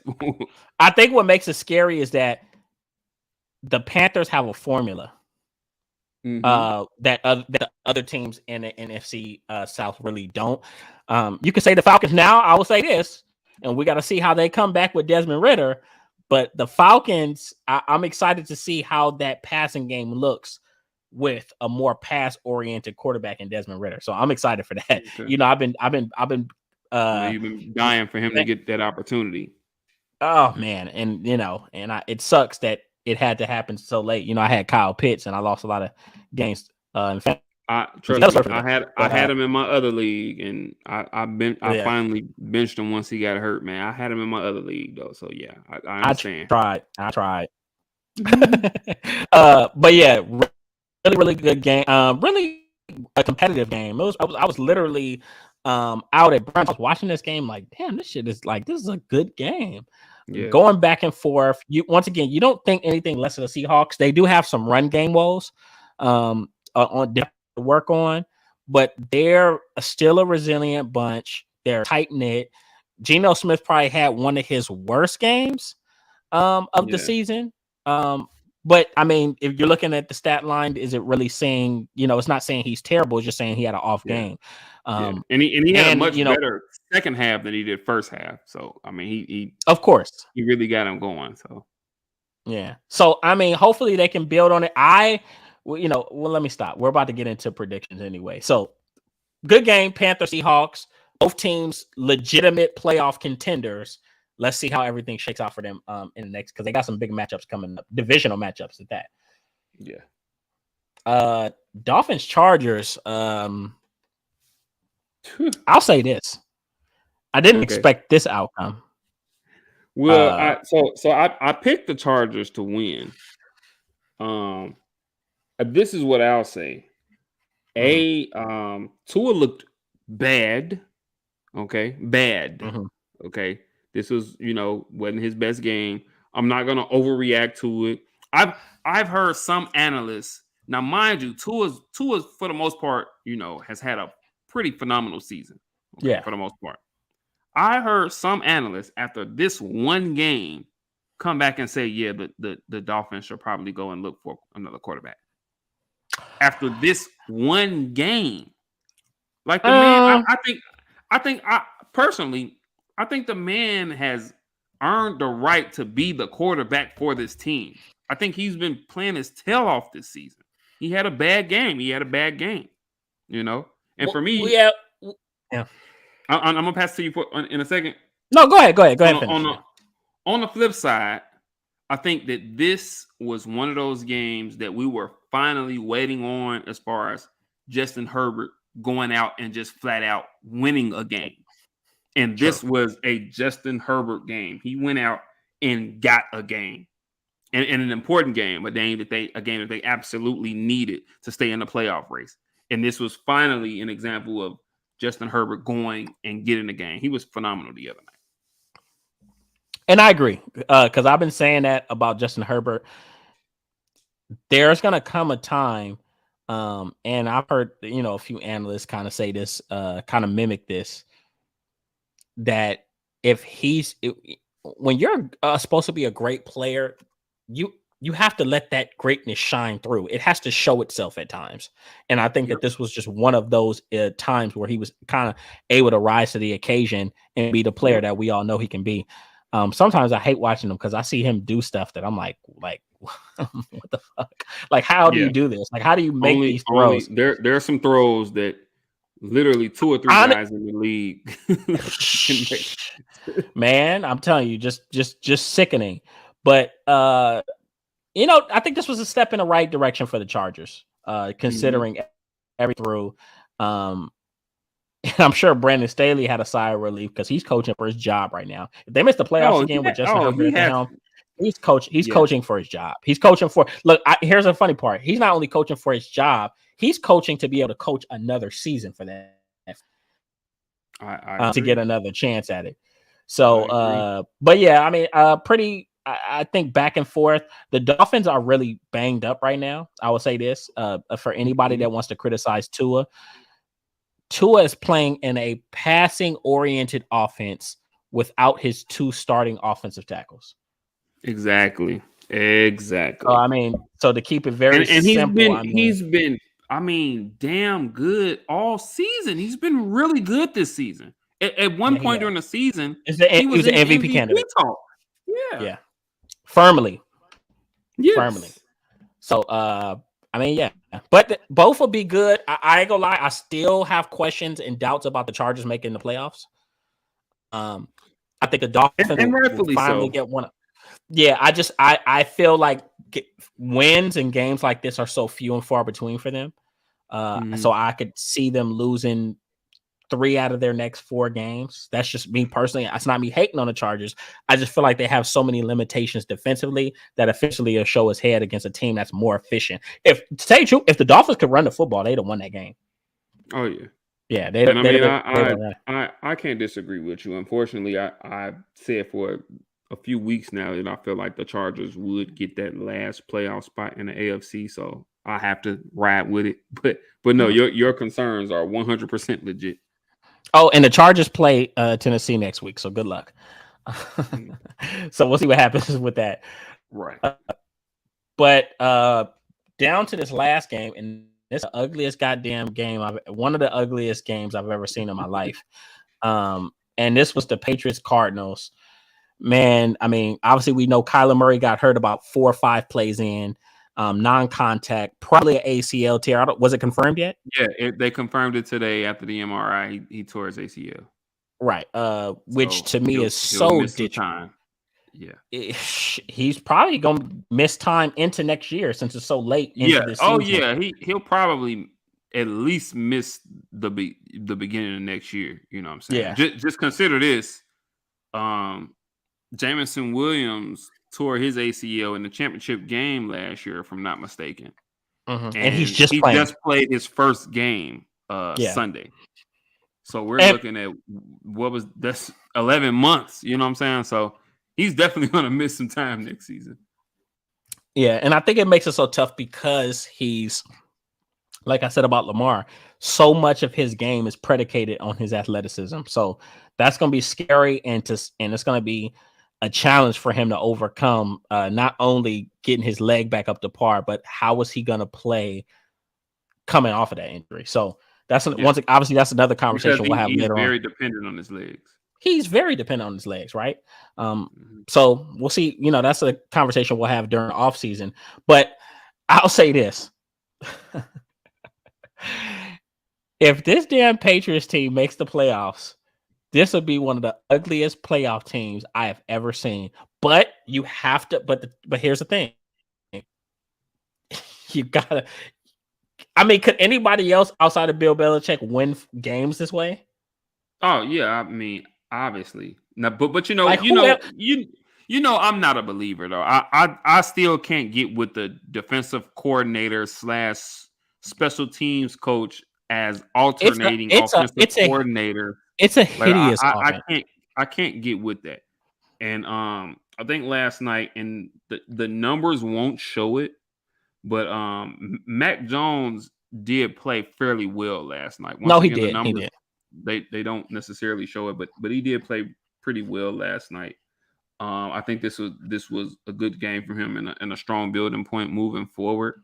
But yeah, man, I just can't.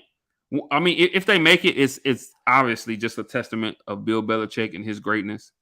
But I don't see it happening, man. I mean, hell, they're 7 and 6.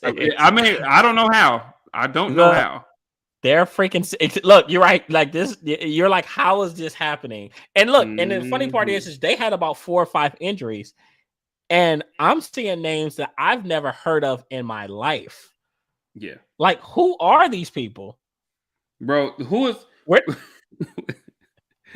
who is Pierre Strong, bro? bro? Legend in I don't, wrestling. bro. I don't know. I I don't don't know know who who he this is. dude is. He went to. I 5 don't know. for 70 yards in the tub. Like, where did he come from? What happened to Ramondre Bro. Stevenson? Bro. Yeah, Stevenson got hurt. So it's just like they have so many of these players that you're like, who the hell am I watching?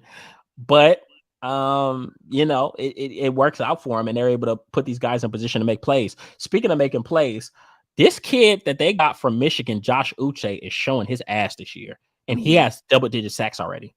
And Matthew Judon, yeah, I was just going to Matthew say so. Judon was quoted as saying, "I'm not our best pass rusher. Josh Uche is becoming our best pass rusher." And that's a huge compliment.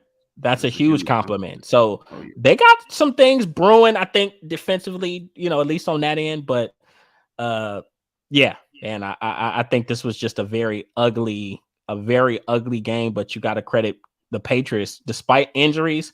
And to tell you the truth, I could say even without Kyler Murray, the Cardinals were probably still the more talented team. The Patriots found a way to win. Yeah, agreed. Yeah. So, yeah, man, that is the recap for week 14. Uh-huh.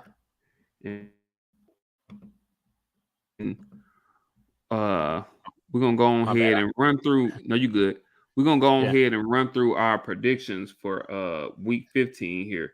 And just as an aside, neither one of us did that well last week. We both ended up 6-7 for the week last week. So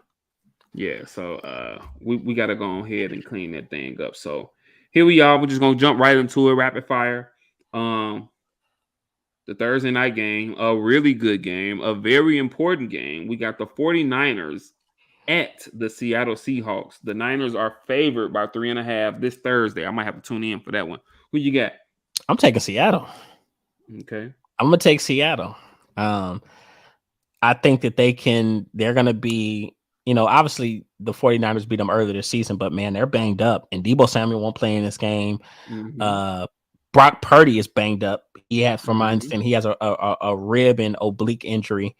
But he'll play, but he'll be a little bit banged up. So it's going to be a challenge, but I think that you'll see, I could see Seattle shocking them and smacking them in the mouth and playing them tough. And I think Geno Smith will have a pretty effective game. This offense is much better than what it was when they played them. I want to say week 3, week 4. Oh yeah. I actually agree, man. The game's in Seattle. I just think they got 12. They got the 12. I think that they will just come up with a much better outing. I think they'll be motivated after their outing against Carolina and suffering that loss. I think they'll just come up with a much better team effort. They'll be motivated. As you mentioned, there's numerous injuries with the San Francisco 49ers, and I just think they'll come up with a really concerted effort. I think it'll be close. But I think Seattle in that 12-man, I think it makes a difference, and I'm going with Seattle as well.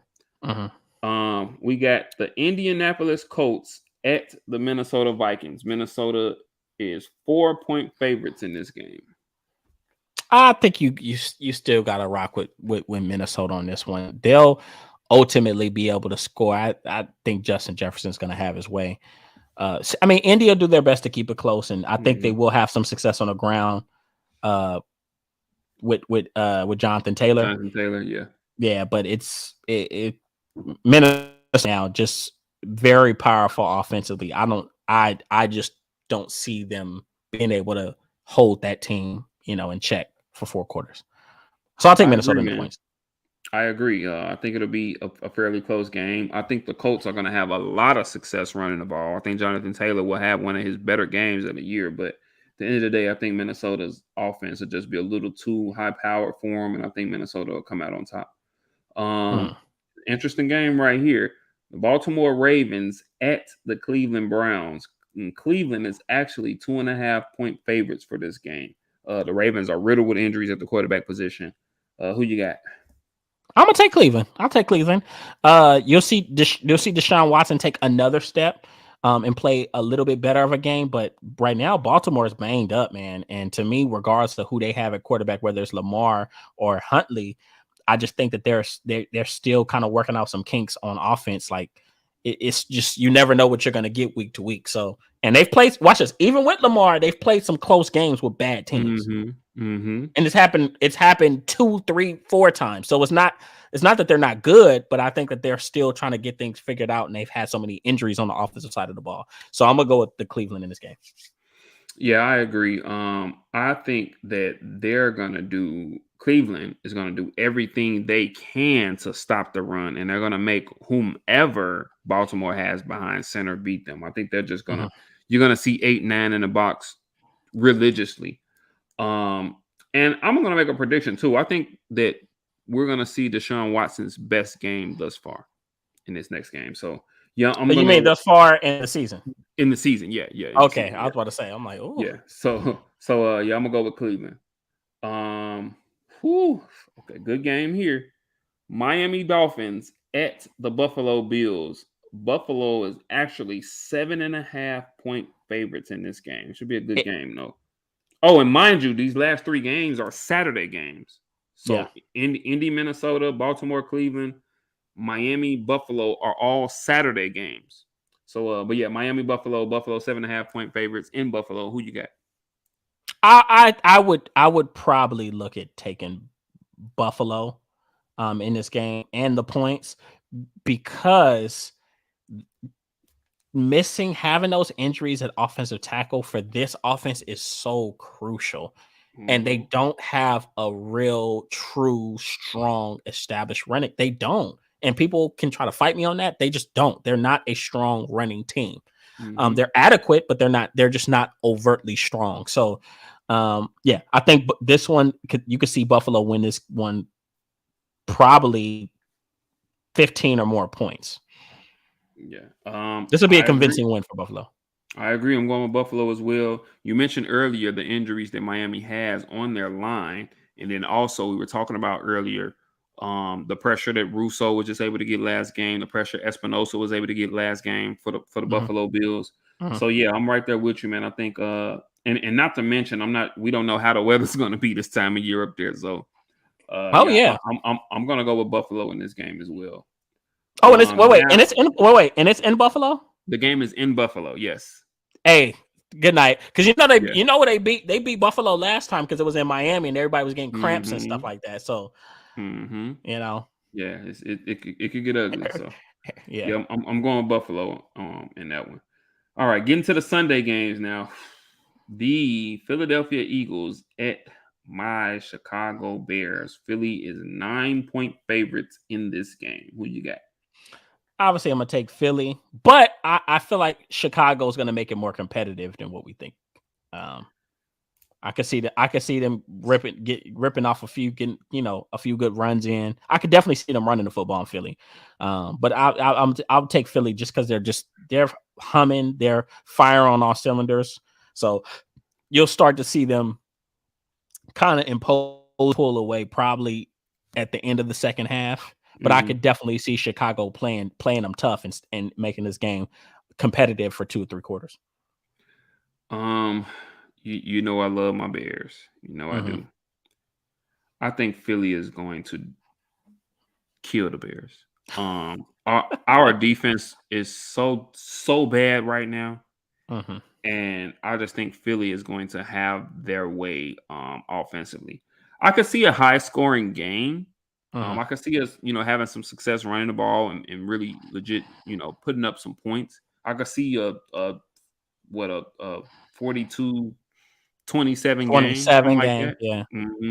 But I think I would, if I was a betting man, I would take Philly and the points, unfortunately. But I just hope to see a great outing from Justin Fields, and I just hope to see a great effort from the team and just growth. The Atlanta Falcons at the New Orleans Saints, and what's turning out to be a very important game for that division. New Orleans is 4-point favorites at home. Who you got? I'm gonna take Atlanta. I'm a believer in Desmond Ridder. I think he's going to unlock this passing game in a way that Marcus Mariota couldn't. Don't be surprised if you see Drake London have his first really big flash game. Even though we've seen him have good games, don't be surprised if you see him have 120, 130 yards. You know, I think this could be his first big game. And I think that they'll be able to have a really good run pass balance, and you'll see Desmond Ridder do some things off of play action. Algier and Cordell Patterson, I think, will have a very solid game. And the Saints defense just is not the same right now. So I'm gonna go ahead and I'll take the Falcons. I think this is the first game that we've actually disagreed. I'm gonna take the Saints. I think Dennis Allen just comes up with some sort of scheme that just kind of confuse Ritter, and it may not be one of his. Although I think he is talented, although I think moving forward into the season, I think you'll see him flash a few times. I'm not sure if it'll happen in this game, and I think New Orleans wins this game and puts themselves right in that NFC South conversation. The Detroit Lions at the New York Jets in this game right now, as far as betting odds, is completely even. So, damn, that's gonna be a good game. But I'm gonna take the Lions. I think right now it's gonna be so difficult to stop that offense, and it's just because they do everything so well. So here's the thing. They have the Jets have a really good secondary. But Sauce Gardner, it's almost like you're gonna have to ask Sauce Gardner, okay, who are you gonna match up with? Because DJ Shark is back, and DJ Shark's made a Pro Bowl before. People forget DJ Shark's is a solid player. Amon St. Brown is a rising superstar, in my opinion, in the league. I agree. And Jameson Williams, he'll be in the fold. Came back with a bang, and came back with a bang. Mentioned Josh Reynolds as well. Josh Reynolds, and I think this is going to be a game where you see Williams and Swift shine a little bit more. I think it'll be fairly competitive, but we also don't know how Mike White's going to look coming into next week, so that'll be some question marks on the Jets side. I'm just going to take the Lions. I'll take the Lions. I'm going to assume that Mike White plays and he's healthy enough to be effective. I don't know. Call me crazy. I think the Jets defense, at home, I think they find a way to kind of. They are, and I think they find a way to kind of slow Detroit down a little bit. And in a close one, I think the Jets pull this one out at home. So I'm gonna take the Jets. Interesting game here. Pittsburgh Steelers at the Carolina Panthers. Carolina is 2.5-point favorites in this game. Who you got? I'm going to take Carolina. And it's just because I feel like when I look at both offenses, I have to ask myself, which one has a formula?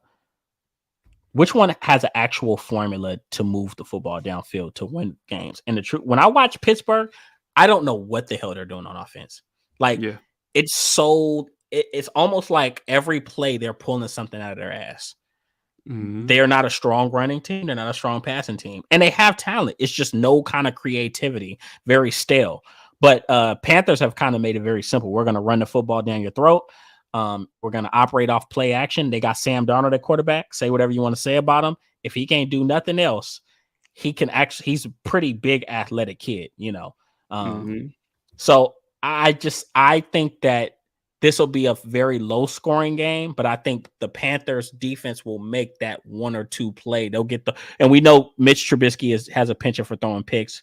I think that they'll get that one or two turnovers to ultimately win them the football game. And I think the Panthers are just hot right now. Yeah, I think this is going to be a very ugly game, a very low scoring game, because I think that Pittsburgh will really do a great job against the run game of Carolina. So I just think this is going to be a very ugly game. But you mentioned it, man. Mitch Trubisky, I'm just not confident enough in him to do enough to win a game. So once again, this NFC South is going to get very interesting. And I'm going to go with Carolina as well. Interesting game here. Dallas Cowboys at the Jacksonville Jaguars. The Cowboys are 4.5-point favorites. Who you got? I mean, of course, I'm gonna take Dallas, but it's gonna be a tough one. Just because Jacksonville they're a very boomer bust team. When they play to their potential, they can push anybody. I could argue that when they played Philly earlier in the year, they really had Philly on their heels until they were able to kind of make a few plays and ultimately pull away and win the football game. But Trevor Lawrence has been in his bag, so I know that you can see him definitely present some challenges. But ultimately, I think this will be a game where Dallas's pass rush gets back going.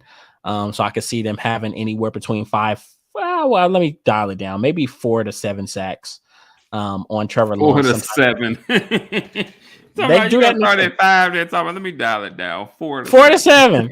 Yeah, no, because for real, I really do. I think that they'll and a thing I think will hurt Jacksonville in this game is that they haven't had a very consistent running game since trading Josh Robinson. I think they wanted ETN. I think ETN is very much so still the guy, but oftentimes you see them not be able to run the football at a very consistent rate, and I think that that's hurt them. And against a team like Dallas, that will doom you. I agree. I think this will be a close one, but I think it'll be close. in the fourth quarter, I think, as you said, I think that Dallas front four and that pass rush, whether it be Parsons or Lawrence or I don't even want to mess up his name, but you know who I'm talking about, the tackle. Lawrence Armstrong? Oh, you're talking about Neville Gallimore? Gallimore. That one. Number 97? Yeah. I mean, I thought about Gallimore. I forgot all about Armstrong. I mean, that front, the way they're deep up there, man. I think one of those guys make a play to really seal this game in the fourth quarter. And yeah, I'm going to take the Cowboys in a close one. Now, I will say this for anybody who's watching that game. Watch out for Trevor Lawrence and them. They're gonna Kelvin Joseph, so that's gonna be. Yeah. That's why I feel like it's gonna be close up in this game. It's gonna be some points put up in this game, but I think ultimately the Cowboys in that front four they'll make a play. This should be real quick. Kansas City Chiefs at the Houston Texans. Kansas City is 14-point favorites. Who you got? Moving on. Kansas City, and I'll take the points. They're not gonna, especially after last week. This one's gonna get ugly. They're not gonna play. They're not gonna play with their food this week. Yeah, this one's gonna get ugly. Yeah, I ain't even going. We can move on. Arizona Cardinals at the Denver Broncos. Denver is 3-point favorites in this game. Who you got? I'm gonna take Arizona. Because Russell Wilson isn't going to play this next week, especially after that concussion. Mm-hmm. And I think that, and here's the thing: the funny part is Arizona's not as terrible as a team as people think they are. Defensively, they actually are getting better and better, and that linebacker duo between Collins and Simmons is getting better. And if I'm not mistaken, I think they lead the league in defensive scoring. I think they still do. So they're still a feisty team. And Colt McCoy, man, say whatever you want to say about Colt McCoy. That team loves him and they rally around him. And he goes out there, and I'm not saying it's perfect or it's pretty, but he gets the job done. And he moves that football. He knows how to get the ball to all of them. He knows how to throw the ball to DeAndre Hopkins. He knows how to get it to Hollywood Brown. So there's not that much. I hate to say it like this, but sometimes there is some continuity offensively when he's in there. It's not like a humongous drop off. I agree. I think Colt McCoy has a fairly solid game. He has the weapons, and I don't see a lot of points in this game because I do still respect this Broncos defense, but ultimately I do think the Arizona Cardinals come out on top.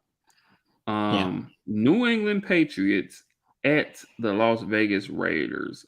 New England is favored by a point. Games in Vegas though. Who you got? I'm gonna take New England. I just don't. I'll be honest. I've been a big fan of this Raiders team. I just don't trust them. Yeah, I don't trust them. I feel you. I don't trust them. So, And I think the New England is an untalented team that knows how to take advantage of opportunities and win football games. That's literally what they are. Nothing more, nothing less. And with that being said, considering the outing that the Raiders just put up, I think they come out and smash them. I would take the Raiders and the points. I think the Raiders win by multiple scores. I Okay. think they come out and they probably give their best effort of the season. Okay. So I'm taking the Raiders. Really important game here. Tennessee Titans at the LA Chargers. The Chargers are favored by 3 at home. Who you got? I'm gonna take Tennessee. I think this is a terrible matchup for the Chargers, because they're not explosive offensively. They have protection issues offensively, and defensively they struggle against the run. Tennessee is a running football team. It's just to me, it doesn't make up to be a really good matchup. And I think Tennessee will be able to pull, especially a team like the Chargers, they'll be able to pull them into that phone booth, into that type of game, where it's knockout, drag out. And the truth is I think they're just built for that type of game. I think this is a really bad matchup for the Chargers. I'll take Tennessee. Well, obviously, I picked the Chargers to get that last playoff spot, for a few weeks now. And so, with that being said, this is a game that they have to win. They have to win this game. I'm gonna go with the Chargers here. I think Justin Herbert finds a way to steal another one. They stack against the run. I'm gonna go with the Chargers. This is a bad matchup right here. Cincinnati Bengals at the Tampa Bay Buccaneers. Cincinnati is favored by 3.5. Who do you got? Cincinnati. Obviously, though they will can grow out. But they're so well rounded, so good on both sides of the ball that they'll go in there and handle business, even if it's ugly at times. But they're going to handle business. I'm really interested in the status of their receiving core, whether Higgins or Boyd will play. I think, although they'll have Jamar Chase, I think that'll make a difference in this game. But that being said, for right now, I've been saying for weeks that I feel like Tampa Bay is going to make a run and kind of end the season on the right note and have some momentum going into playoffs. But I have no reason to believe that. They looked terrible the other day. They really didn't show any fight against the Niners. No, they didn't. And so I'm going to have to take Cincinnati in this one as well. They're on a roll. They're clearly one of the better teams in the NFL right now, and so I'm going to take them. A rematch from a couple weeks ago here in a very important game in the NFC playoff picture. We got the New York Giants at the Washington Commanders. Washington is favored by 4.5. Who you got? I'm taking Washington. They're going to be healthier. They're supposed to get Chase Young back. I said Jamar, but I said Jamar Chase. They're getting Chase Young back, if I'm not mistaken. Right. Offensively, they just look a little bit more fluid. I'll be honest. I think this is just a game that you see Washington come in and I don't want to say beat them bad, but I think that they'll win by 7 or more points. I don't think this game will be close, as close as we think it is. It definitely won't be a tie. I agree. I think I picked Washington a couple weeks ago, and that one ended in a tie. But I think Washington comes out with a very much concerted effort, and I think Washington gets this win. So, I got Washington as well. And last but not least, an uneventful Monday night game. We got the LA Rams at the Green Bay Packers. Green Bay is actually 7-point favorites in this game at home. Who you got? I'm going to take Green Bay. I just think able to make those 1 or 2 plays to win the game. Hopefully they play Jordan Love. I want to see him get some more tape. I don't see it. If Rodgers can play, he's going to be out there, man. Apparently, and I don't know why. There are some reports that have said if they, come back with Aaron Rodgers next year, apparently Jordan Love might request a trade. That's what reports. As he should. Because they're honestly right now that franchise, there's no reason to play Aaron Rodgers. There's no reason to play him. I concur. Sit him down. He's already hurt. But yeah. As far as this game goes, though, You know what? I'm gonna step on out there, man. I'm gonna take the Rams, man. I'm gonna say Baker Mayfield, has a fairly solid game. Nothing crazy. I don't think he blows people away, but he plays a mistake-free game. You think look, you think And Jair Alexander can guard Skoranek? look, uh, clearly, but I don't know, man. I'm just maybe I'm being eventful, maybe I'm being hopeful here. I gotta I pick. mean, hey, you I got you gotta pick got one or two upsets a week. So yeah, you I'll got take two the bad Rams, look, you man. got two bad teams. Pick one. You got They, nothing to lose. and that's exactly what it is, man. Yeah. And there it is. Those are our week 15 predictions. Hopefully we both do better than last week. Both of us went 6 and 7 last week. So hopefully we both do better than last week. This week here should start to kind of it's going to clear up a playoff picture or it's going to get a lot messier. I'm really interested to see these NFC South teams and how they fare. Oh yeah. But yeah, that's it, man. Another great episode. Um, Obviously, please go ahead and follow us on Instagram. Once again, that's at Rooted in Sports. Mhm. Obviously, we're on YouTube, and that's Rooted in Sports as well. So please like and subscribe. We each have our own individual Instagram pages. We love a follow. You can catch me at I Swan underscore 0623. Once again, that's I Swan underscore 0623. And then you can catch King Tiberius at Tiberius Tiberius. 519, correct? Tiberius 519.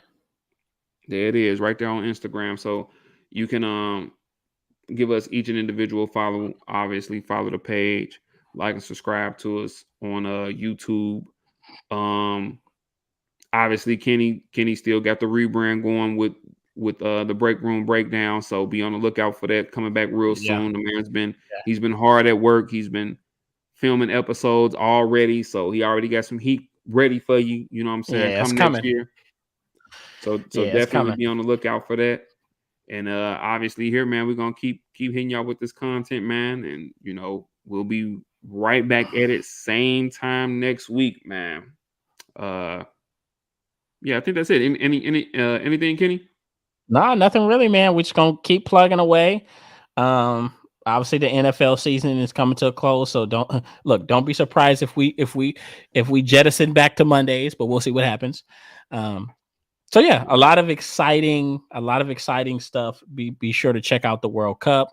Um, be sure to check out some of these bowl games coming, that are going to be starting up within the next few weeks. Mm-hmm. So yeah, this is just the best time, really probably one of the best times for sports because you got the midway point of the NBA. The World Cup is coming to a close, obviously, in the next couple of weeks. The NFL is Mm-hmm. coming is coming to a close.